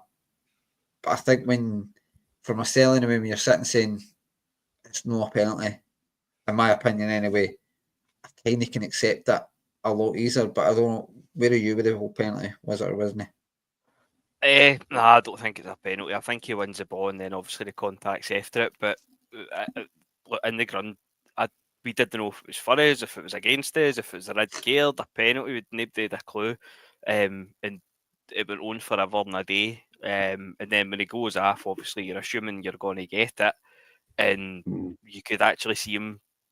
Obviously, they've seen it on the telly as well, looking, and then you could see him talking to the referee, and you're like, we're not going to get this here. But when I come in the house and I seen it back, it's one of the ones. Like, he wins the ball, so it probably isn't a penalty, but there is quite a lot of contact after the ball. But I don't think there's James, do you not think that there was someone in his ear? Like, obviously, for him to go to the monitor, VAR, whoever's in the room, thinks it might be a penalty or is a penalty, and then he's went to check it out. I think there was a difference of opinion maybe as well between both people in the communication. Definitely, because it's unusual to see them getting out and obviously then sticking with their original decision. But you could probably argue it both ways. But look, if that went against us, then I'd be on here saying it's never a penalty. He's won the ball, so I think you've got to kind of be fair, and he does get the ball first. It's clear to see, it's undeniable, but it's just the kind of the amount of contact there is after it. It's not as if he just clips him; he does follow and catch him. But as I say, if it's the other way about, I'd be raging if that went against us. I agree. I know you were the same in the pub, Ross, and obviously, as Stephen was saying there, Anthony, he's went for it. I think he's still on the side of it being a penalty, but he's kind of not as adamant. I think at one point he was even saying that Engels was got to get the ball, then 2 minutes later, I probably wasn't going to get the ball. So I think maybe by Sunday, Anthony will admit it wasn't a penalty. But where are you with the whole set? I mean, obviously we were getting a bit excited in the pub, obviously, like James says, when he gets called there, naturally you're thinking you're going to get the penalty for all the initial angles it looked like, and obviously they show the one where you get the touch. But I think it's a good point that Stephen asked as well about obviously the VAR, they can't tell him it's a penalty, but they obviously think it maybe is. So is that maybe like, I don't know how to look at that, but I think it's a good point that Stephen makes. I mean, I don't know what the guys in the VAR, I can't read their mind kind of thing, but I think there's an initial, obviously, when you see it, he stands on his foot. And VAR have obviously seen that straight away and thought, right, he's not seen that contact on field because the referee hasn't gave a penalty. So in the initial sort of action, if you like, there's an element of doubt there where VAR have to step in and say, we want you to take a look at this. So he's then went over to the monitor, and in that moment you're like, right, we're going to get this here, because anytime they go to the monitor, then it's usually overturned. Like everybody else, when it initially happened, I had no idea what was going on. I was same as James, didn't know it was a penalty, a red card, a corner, offside, no idea. And then obviously you start seeing the replay, and initially I was like, well, it's a penalty. As much as it wasn't like he's came across him and like tripped him up or took him down or scythed him down or whatever. He's just planted his foot. Initially it looks like, but he's planted his foot on Engels, which in turn impedes him. But then, like you say, Franny, you see the angle from behind, and Upamecano gets a full foot on the ball, and it's literally milliseconds, but he gets that full foot, which takes the ball away from Engels. He's getting nowhere near it. And I understand James is not making a case for a penalty, but I understand what he's saying, and that it is quite a lot of contact after it.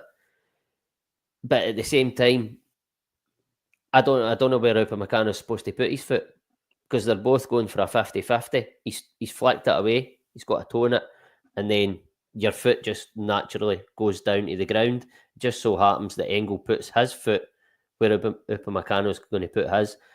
For me, it's I've seen folks saying, obviously, you would get that if it was outside the box, and you maybe would, but I think it's clear to see for everybody that watches football that the threshold for a foul inside the box compared to a foul outside the box is a lot higher because of obviously the punishment for it, which would be a free shot at goal, a penalty. But I just think it's a non-debate. He gets a full foot in the ball and takes it away from Engels, and it's milliseconds.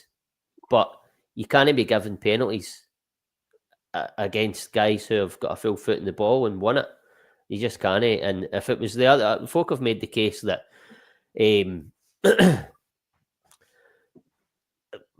Munich would have got at the other end. And by the way, I sort of subscribe to that. I think they probably would, because every half decision, every one that you weren't quite sure about, he was giving it to Bayern Munich. And I think they might have got it, but that still doesn't detract away from the fact. That's an assumption.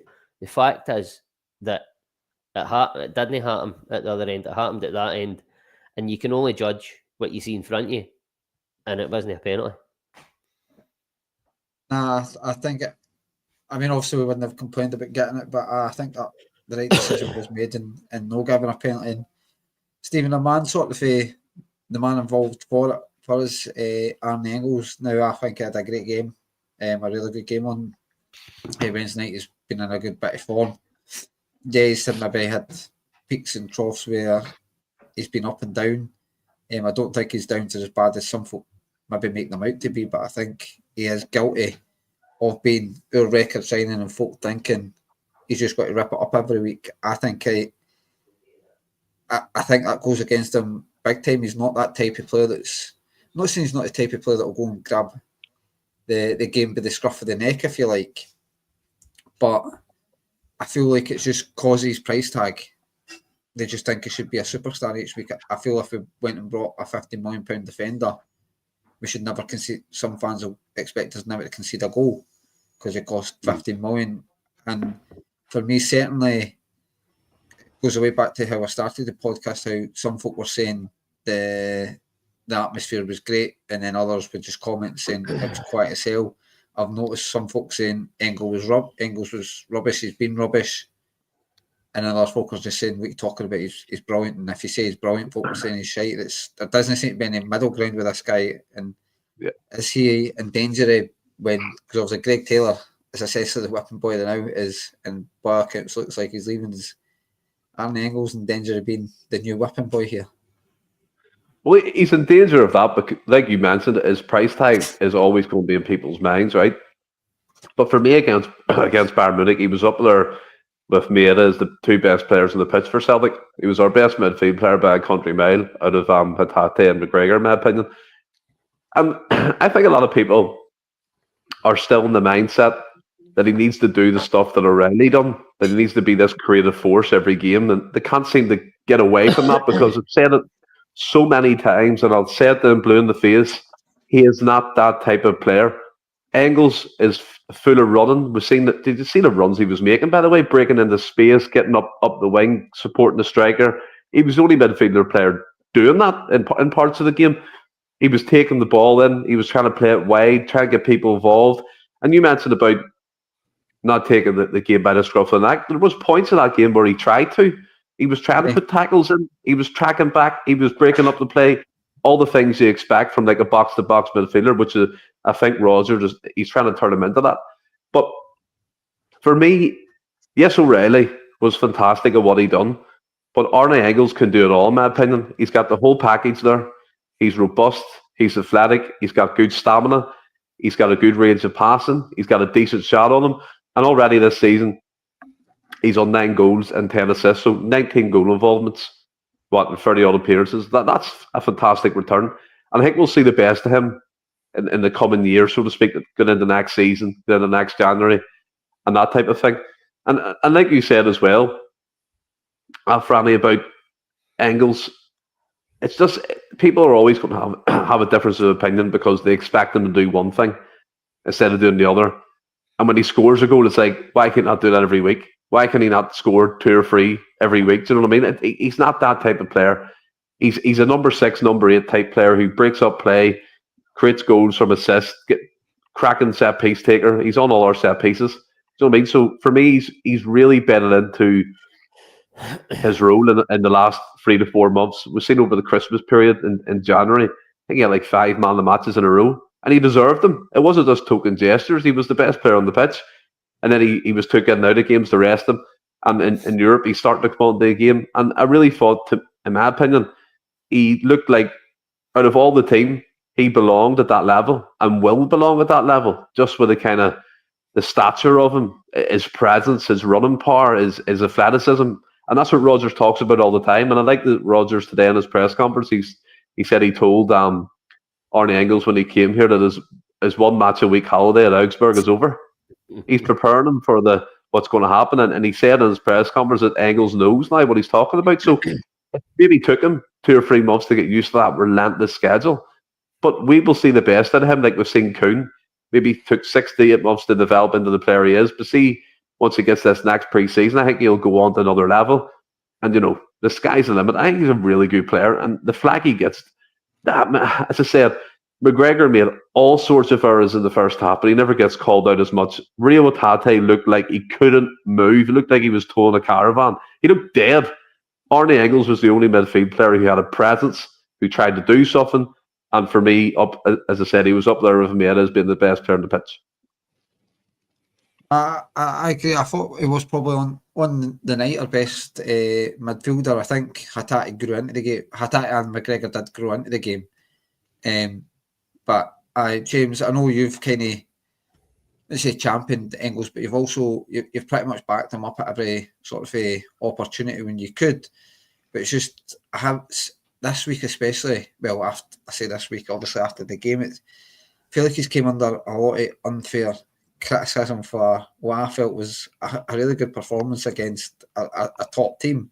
And like Stephen says, I think he's shown all the signs of being a really, really good player for us, and obviously going on and achieving probably a lot more in the game. It does have a lot of qualities that you like to see in your sort of just kind of players that you want your team now. The way football's going, it's like tall, athletic kind of players. But I just think that, unfortunately, that £11 million price tag is hanging over his head with a lot of folk, and they just can't shake it. Whether they'll try and admit it and say it's not to do with that, but I think subconsciously it always has got to be in the back of folks' heads. No, I think that definitely is it. Like Stephen's hit the nail on the head. Look, if we are going to compare him to O'Reilly, people they are totally different players. If we'd bought Arne Engels in for a couple of £1 million and he'd put in the performances he'd put in, we would all be championing him, saying he's the next one that's going to go for X amount of million. But because we've spent 11 million on him, well, it maybe took him a wee bit of time to get up to speed. But as Rodgers, as you were saying there, he's explained at his press conference, he's no used to the pressures, he's no used to the amount of games. He's a young guy coming in to a different country. Look, I think he's been very, very good. I thought he was very, very good during the week as well, and I was actually surprised to see him take a bit of stick. He'd be well down my list. Even in the second half, that last 20 minutes, like, he made great runs, but see the amount of runs that he made where he didn't actually get the ball. He was breaking the lines, trying to get in behind the back four, and just whether we didn't see it or we were just wide, but he's putting the yards in. I think he's been good. I think he's getting better. To be honest, he's probably one of my first names in the team. Not for the Mora, because I think we'll rest him, but by I get what you mean. One of the first names in the team sheet for me now. I think he's probably outperformed the rest of the midfielders. McGregor, Hatate, I think, has been very hot and cold. McGregor was good at the start of the season, then maybe dropped off a wee bit. I think you could probably state a case that Engels has been our best central midfielder. And even at the game as well, the guys behind me were slaughtering them for his corners. Can he beat the first man? Can he beat the first man? And you're like, mate, at what point is it going to click that we're clearly targeting the front post, and then eventually we get the goal? I know it's no direct for a corner, but obviously targeting that front post area, we get the goal. So no, look, I really like him. I think he's been good, but it is a combination of both the things. It's the £11 million price tag that's going to be hanging over his head, and also the fact that Matt O'Reilly was such a big player for us. And as Stephen says, they're totally different types of players.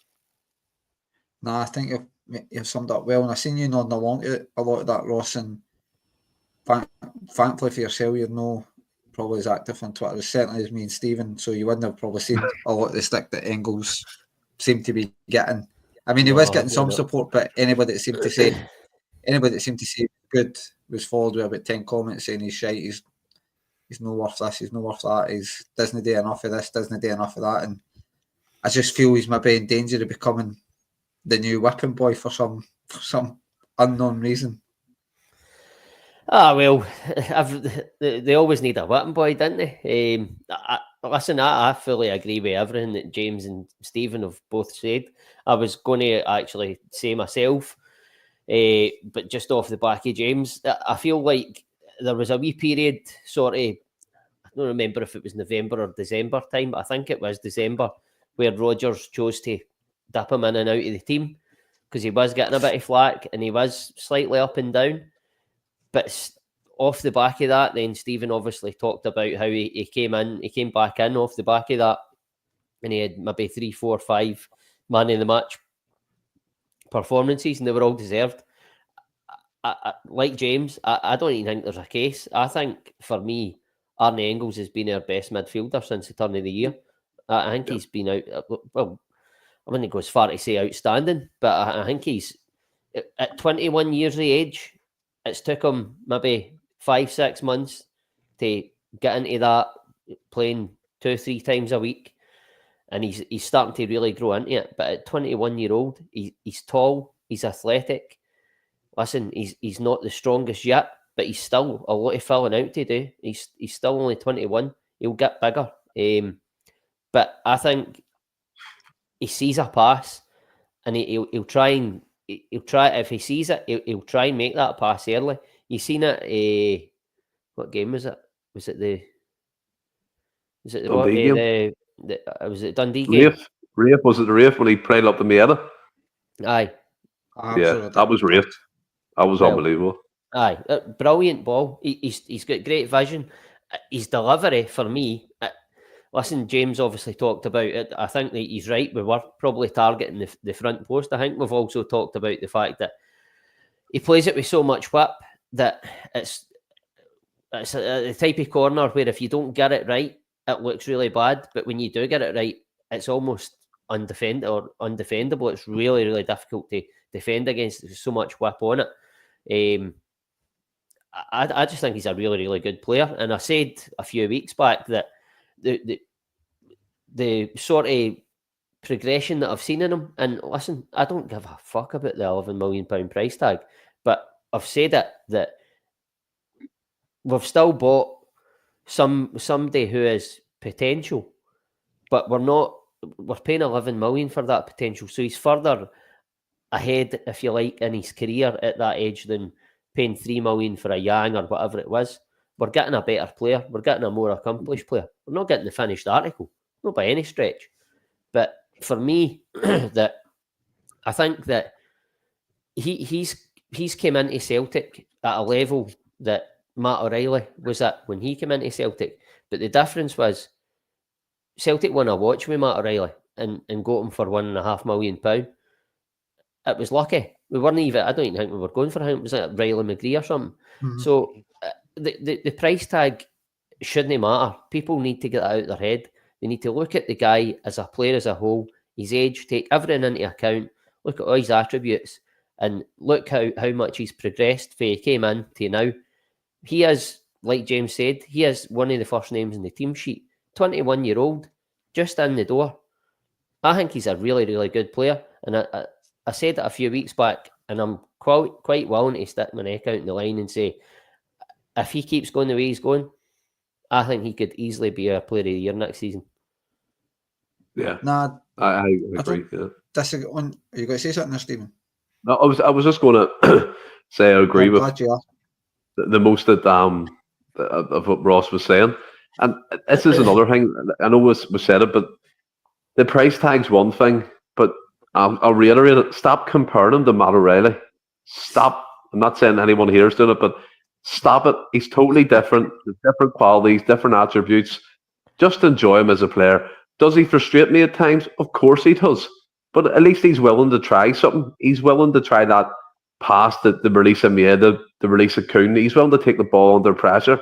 He's willing to do stuff, and he never hides away. When he first came in to me after the summer period in the August, it looked like he was a wee bit nervous. He didn't want the ball as much, but see now he's opening up for it. He's taking on the half turn. He's opening up his body, which he wasn't doing at the start. So obviously Rodgers is slowly but surely getting his coaching methods across, giving him confidence and belief as a player. And I agree, he's head and shoulders our best player with Maeda the turn of the year, easily in my opinion.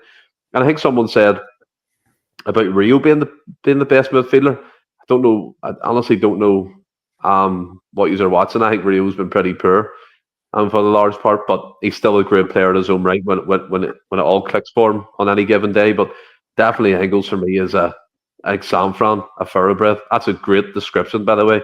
That's the type of player he will be. I totally agree with what you're saying. I was kind of glad you started talking to him because I started trying to Google his kind of stats on Engels, and if he's got in 34 games, he's got 9 goals and 10 assists. That's pretty decent. That's more than is he not? He finishes. Is he not still in the top 10 assists in the Champions League? I'm pretty sure he is. He's got 3 assists in the Champions League, so I don't know. I don't know where we are that, but I think with these sort of the numbers, even if it's quite sounds silly, but if he finished the season with the numbers, obviously not for here, but with the numbers, you would be going, that's a decent first season for him. So it's just mad, and we'll kind of come on to the goal that kind of got us back in the game, Ross, and keeps us kind of in the tie. Fair enough, it's a corner for Engels, and it just kind of get a wee bit of, I think by him sort of half clear it, and Yang just does enough of, whether he's shooting, whatever he's doing, he does enough to impact that moment. And that, I'm not saying I'm a mass, like I've been a supporter of Yang in the past. I maybe jumped off that bus a lot quicker than the Barcast. Oh, you did. Oh, you did. I did. But in fairness to Yang, yeah, it was Rafe Rovers, but I thought he had a decent game there. A goal and a couple of assists. People might say it's Rafe, but we're all ranting and raving the fact that Maeda scored a hat-trick against Rafe Rovers, so I think it's only fair that you kind of credit Yang where it's due. And I think he actually had a good game when he came on. He was very direct the other night. Like I say, he gets the slightest of touches on the ball, Ross, and it's Maeda just seems involved in everything good that we seem to do now. Aye. Listen, Yang did come on and he did have a good game. I've said a million times that I think that he's got all the attributes to be a really, really good Celtic winger. He just can't put all the attributes together at the one time. But he has done in recent games against obviously Raith Rovers. He's come on and done well in the game against Bayern Munich. Listen, he'll take the assist for Maeda the other night. He's just tried to get a foot on it. I don't know if he's taking a shot or whatever, but it's a bit of a wild swipe. He's not got the connection he wants, but it ends up in Maeda's path, and he knocks it into, well, not an empty net, but he finds the gap and he gets his sort of back into the game. But I think that Yang, it's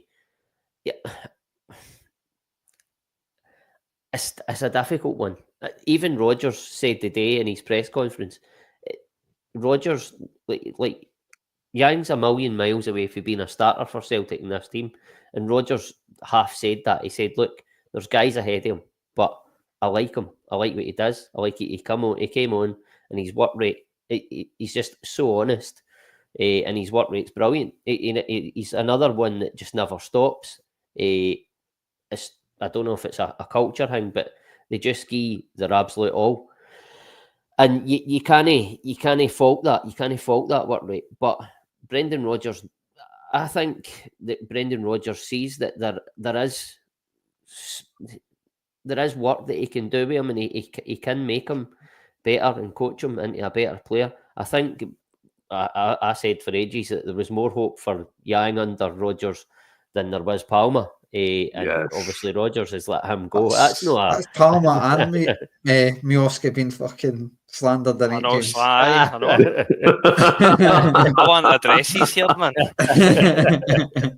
Aye, but I think that I think Rodgers thinks that there's more sort of stuff that he can work with Yang than what he could with Palmer. I think it purely at the moment maybe comes down to work rate, because Palmer didn't have that, whereas Yang does. Both of them weren't posting great numbers, so it was like what one works harder for the team, and it is absolutely was Yang. But I credit where it's due. He's came into the last couple of games and he's affected them in a positive manner, and that's all you can ask. He's never going to be a starter for Celtic, especially when you look at obviously we've brought Jota in now, so he sort of falls down the pecking order a wee bit further. Will he fall further down the pecking order when James Forrest comes back? I don't know. But listen, it isn't over at Celtic for Yang, but unless he really, really improves a lot, I think he's always going to be that squad player, and eventually his Celtic career might peter out.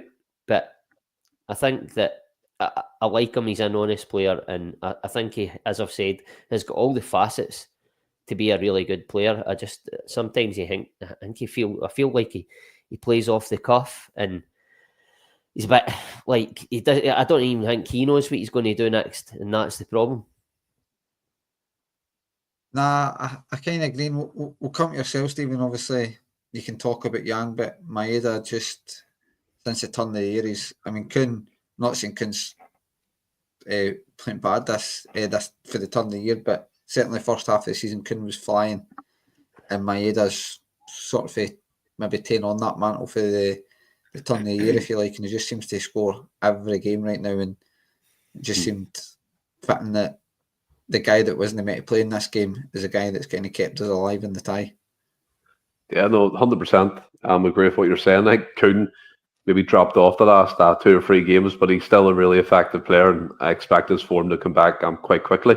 But with Maeda, 4 goals in the Champions League. I think that's highest that any Celtic players ever got in the Champions League. Is that correct? I heard I heard that as well somewhere. Yeah, which is a fantastic stat to have under your cap. Like, and Maeda's just been really effective, and I know, like, I'm not going to rehash what I've talked about in the transfer window. It's come and gone. So the option to have Dyson for the middle at points seems to be really effective, and like you said, he's getting his goals. Randy, I want to notice that wee yard of space that he found in the corner and in the flick-ons, and the chances, and then it fell to him.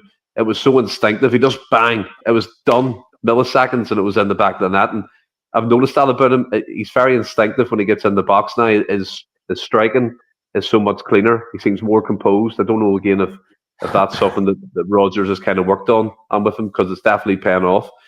Yang, for me, definitely one of the first names of the team sheet, player of the year material coming up here, to be fair. But no, all joking aside, look, I don't think Yang, at this moment in time, as it stands, would be a Celtic for the long haul. I think the only reason why he's still in the team is because we didn't sign another winger in the January window. We've seen that winger from Royal Antwerp coming out saying that he chose not to go because he wanted to regain his fitness again. So, like, unless Yang has an unbelievable kind of end of the campaign, I think his time at Celtic's numbered. Maybe there's a loan move for him to another Scottish club, or down south. Maybe that will work out. I do like him, but like Ross said, he never really puts all his elements together in a game. And when he does, it's like one game in every 62, and that's just not good enough. But yeah, no, it's good that he was able to come on and make an impact. I thought he was really positive, and obviously that kind of missed chance led to that opportunity for Maeda, and we got that goal that kept us in the tie, which is quite encouraging. Yeah. I see what you're coming from. I've kind of deliberately kept this comment up, James, for Graham Martin, saying I think he'll never be a first pick squad player. His attitude for the team, a bit like Anthony Ralston, Yang is players that we always need. And I kind of get that, and could you see Yang being a Tony Ralston type player it's maybe easier for Ralston being a Celtic fan, maybe knows his level and is happy to be where he's at, whereas Yang isn't a Celtic fan for obvious reasons and might not see him what to hang about and be that kind of role. I'm probably the wrong person to ask because I think the two of them are absolute shite. So hopefully, no. But no, look, I'll give him his due. I found myself, I must admit, the first time in his career at Celtic, there was 5 minutes to go, and I'm going, gear about a Yang. He was the only one that was actually looking to take a player on, and he played well when he came on. Obviously, totally miskicks the ball and we end up scoring for it. So, fair enough. But no, look, he was really good, and he was good against Wraith Rovers. That was last week, wasn't it? Aye. He was good against them last week. But we've seen had an assist if it wasn't for Alistair Johnson.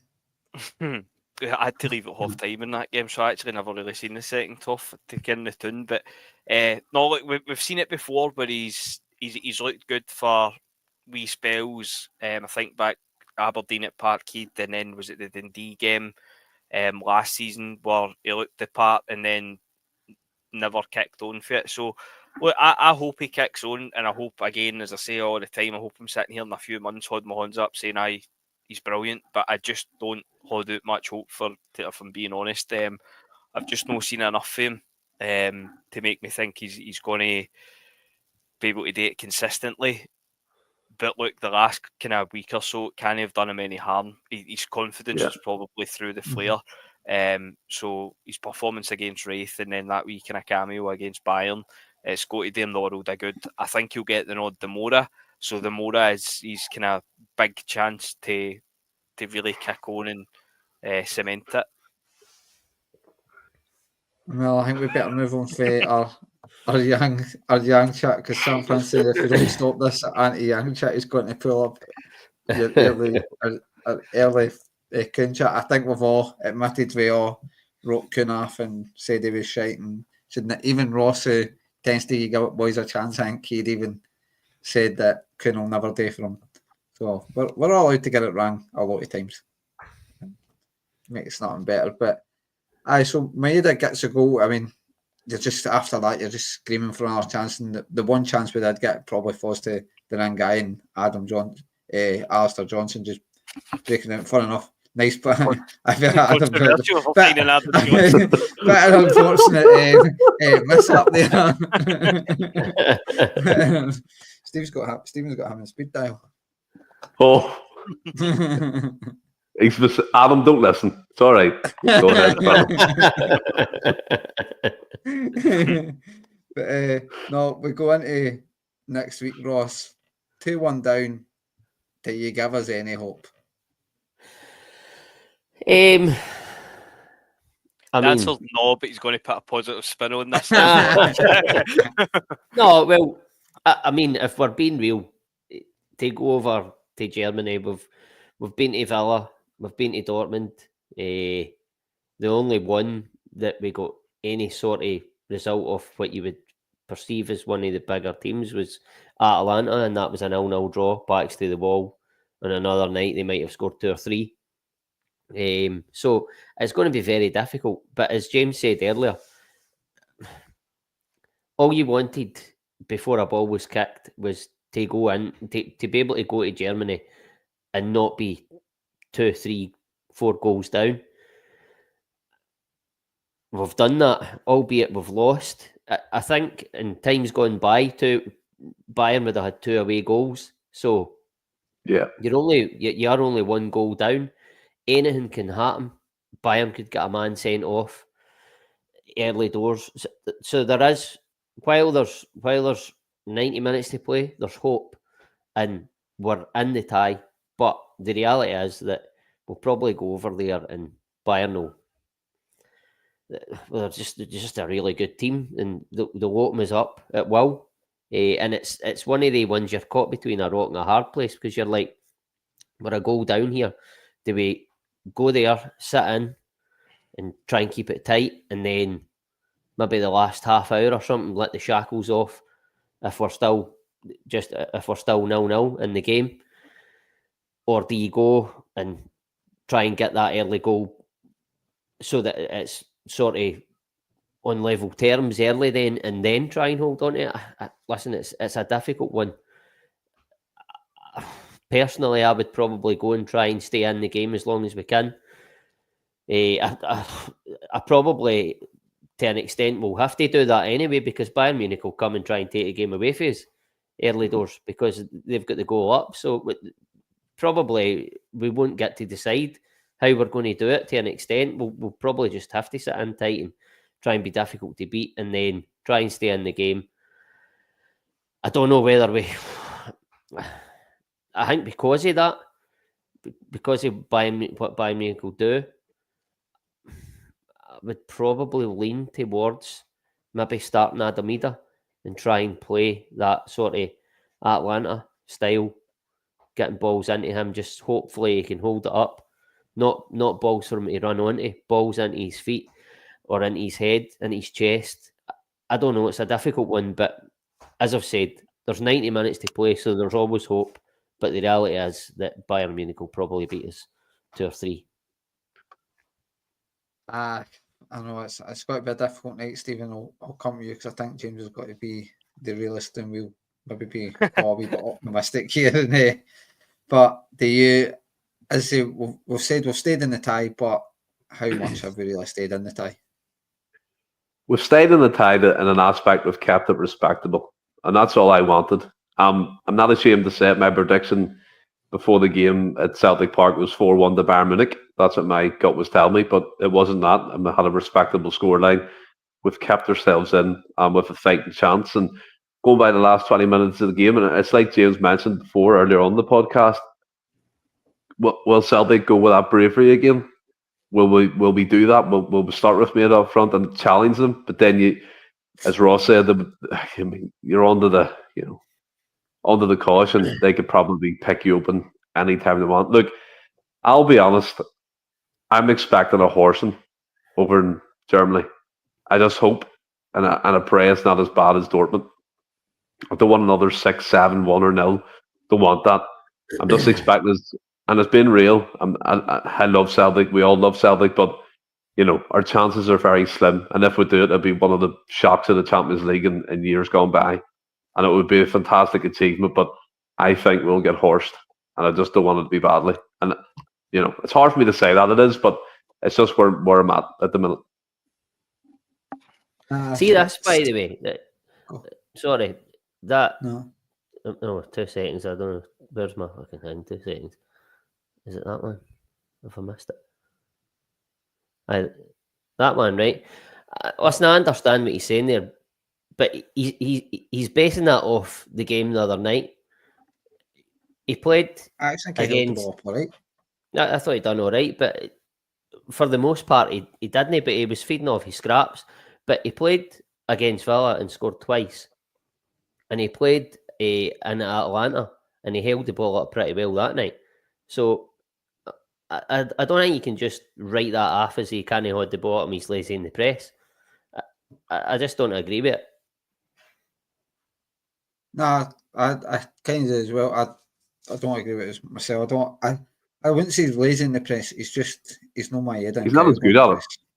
Aye, it's just not as good. I don't think it's lazy. But James, the Tuesday night. How do you see it? No, no. I think it could be a behind the couch job, if I'm being totally honest. I don't necessarily agree with the point on Ida, but I would probably start Maeda as well. And the reason for that is not because I don't think Ida's going to run about and I don't think he'll hold the ball up. I don't necessarily think it's going to be something that would be. I think having Maeda up front would probably be more beneficial. It's no a secret. It's obviously well known, but seeing it in the flesh, the position that Neuer takes up when Bayern are attacking, or Bayern have got a corner, or even like a shy down at the corner, it is mental. As I say, you see it on the telly and you think, oh, Neuer, what's he like? See, when I seen it in the flesh, I could not believe it. Their very first corner, Neuer standing on like the kind of edge of the centre circle, and I'm like, just go up another 10 yards and you're essentially going up for the corner after 10 minutes. And see if we win the first header and you can get somebody running onto that, again, if and buts and all that. But that was kind of a theme throughout the night. And I know, as I say, it's no a new thing that Neuer kind of plays a sweeper keeper, but it wasn't even like a sweeper keeper. It was like a fucking central midfielder keeper. Some of the positions he was taking up when they were when they were on the attack. So, and as I say, for me, Bayern, that kind of first 70 minutes, kind of defended no far off the halfway line. So there is space there to get in behind, and you'd imagine, obviously, when we go to the Allianz with them being the home team, it's going to be pretty similar. I mean, we're not going to go out and take the game to them; they're going to be taking the game to us, and we're going to be looking to catch them in the counter. The only negative thing, I suppose, with playing Maeda up front, in that case, it'd be Jota, Maeda, and Kuhn, and there's definitely pace to punish teams in there, but the flip side of it is you would lose, obviously, the kind of defensive side. I don't think Jota is as capable going back the way as Maeda is, so you'd maybe lose that. But I'm setting that up for a fucking 4-0 Celtic win where I made a hat trick. But I'm kind of similar to Stephen in the sense that I think it could be a trouncing, to be honest with you. If they score early, then I think I'll be heading behind the couch. But look, as Stephen says, we kept it respectable. There's only a goal in it. We're still in it. I'm going to say you never know, but I fear if we're being honest, we probably do know. But now, look, we're still in it. It's no essentially a glorified friendly. We go there and we've at least got something to play for, which is probably the most we could have asked for after the draw was made. I totally agree. We're going over there. We've got, yes, we might not think it's a great chance, but we have a chance. The heart will tell us that we're in with a great chance, but I think silently and inwardly our head will be telling us realistically it's probably not going to be a good night for us. But you just never know. You're going to have to carry that luck and a lot of it, because you will come under a lot of pressure in the night, I would suspect, and we just need luck to go in our favour. But we'll kind of park all that chat to the side now, and then we've got back to league form, Stephen, against Dundee United. Just before we go over to Germany, Dundee United obviously not in a great run of form. The last 3 games I've lost 3 in the bounce, one of them being the Dundee Derby. Obviously lost to Rangers, and I can't remember who I think they lost in the cup or something. I had it there. They lost to Kilmarnock as well, so they've not really been great. I think they've won 1 in their last 6 games here, so it's probably on paper or on form anyway, maybe an ideal game to rest a few guys after guys putting in a bit of effort on Wednesday, and we're going to need a lot of guys to put a bit of effort in again on Tuesday, so it's maybe one we will see a bit of rotation in the team.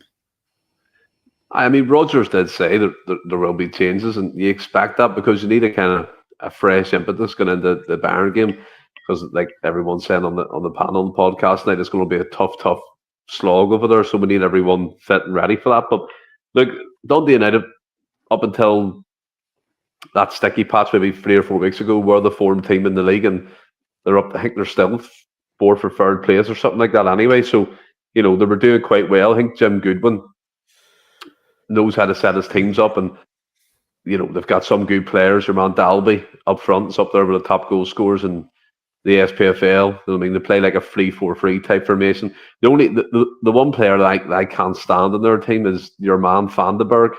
He's the what's he called, Fandesand or something?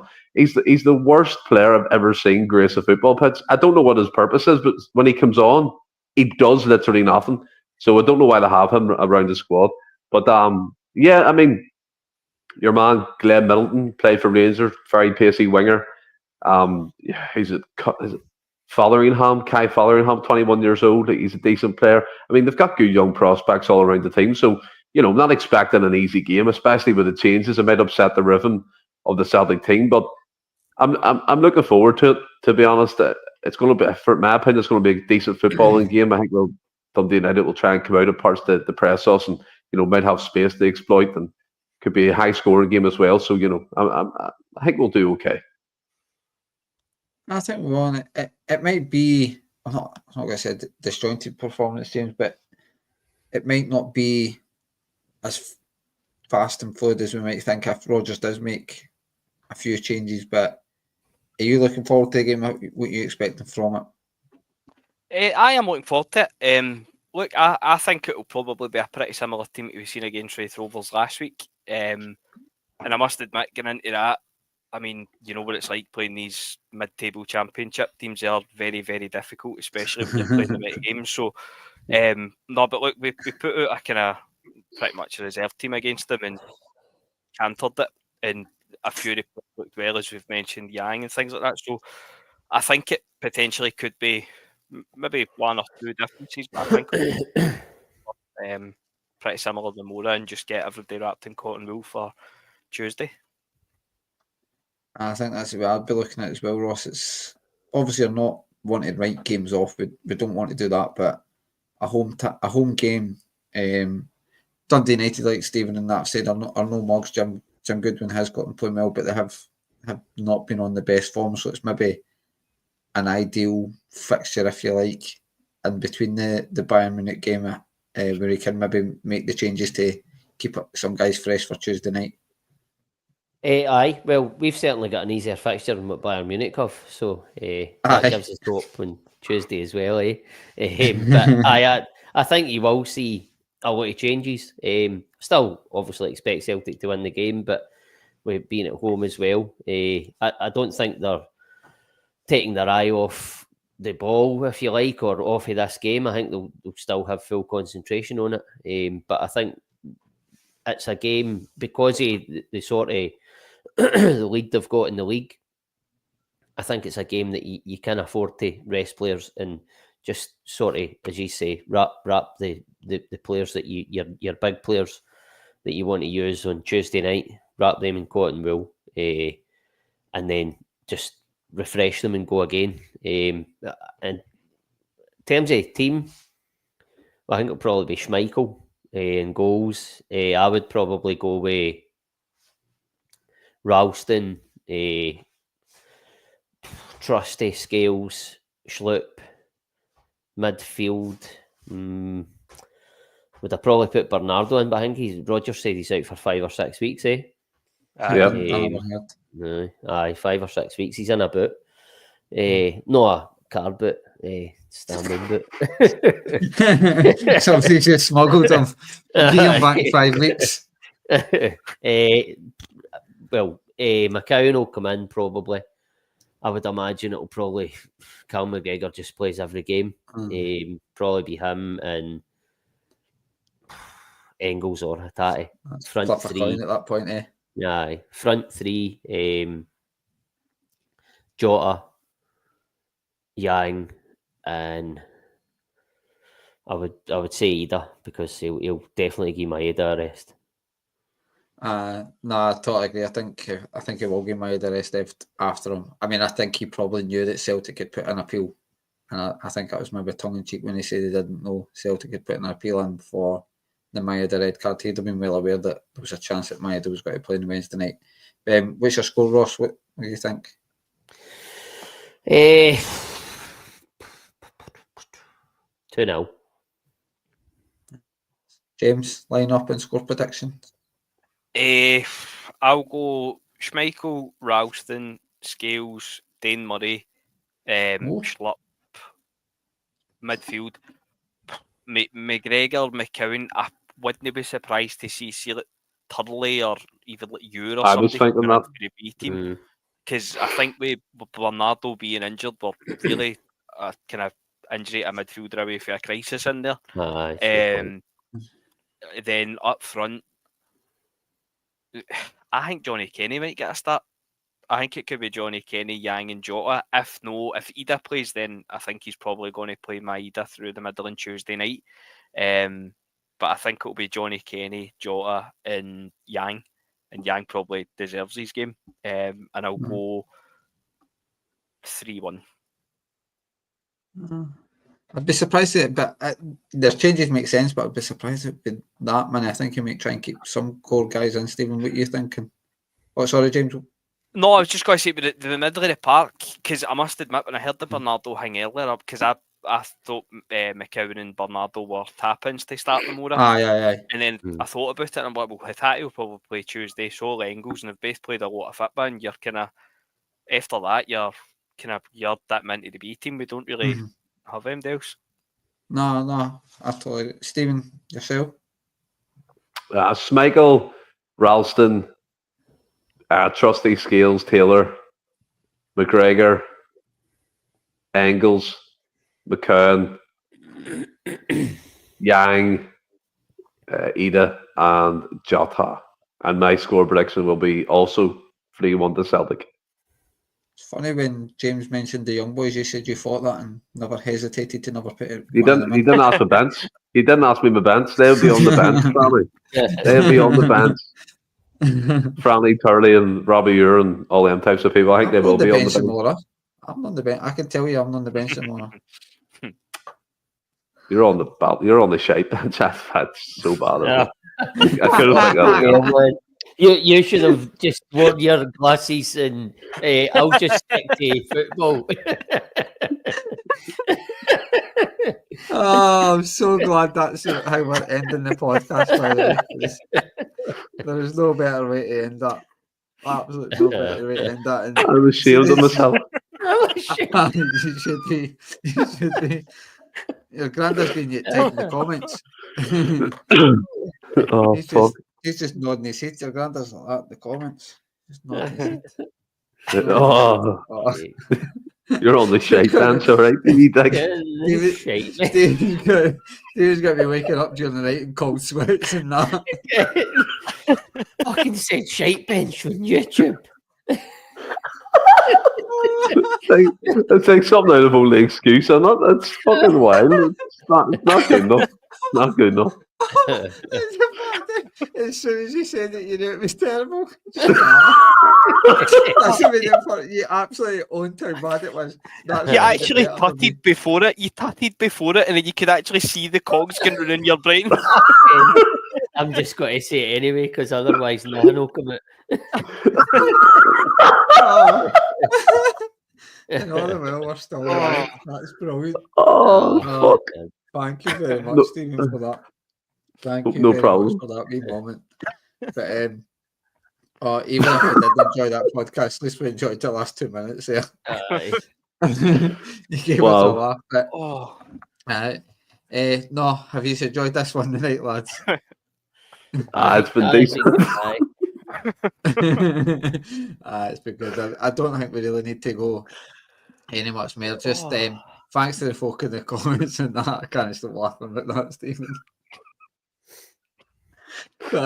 Thanks to everyone in the comments for hanging about. And I mean, folk were always talking about Stephen's stamp collection. I think they'll be talking about something else now for a wee while when he's on the podcast. But seeing as you're on the podcast, Stephen, I'll give you a chance to redeem yourself a wee bit, and I'll let you attempt to sign off the show.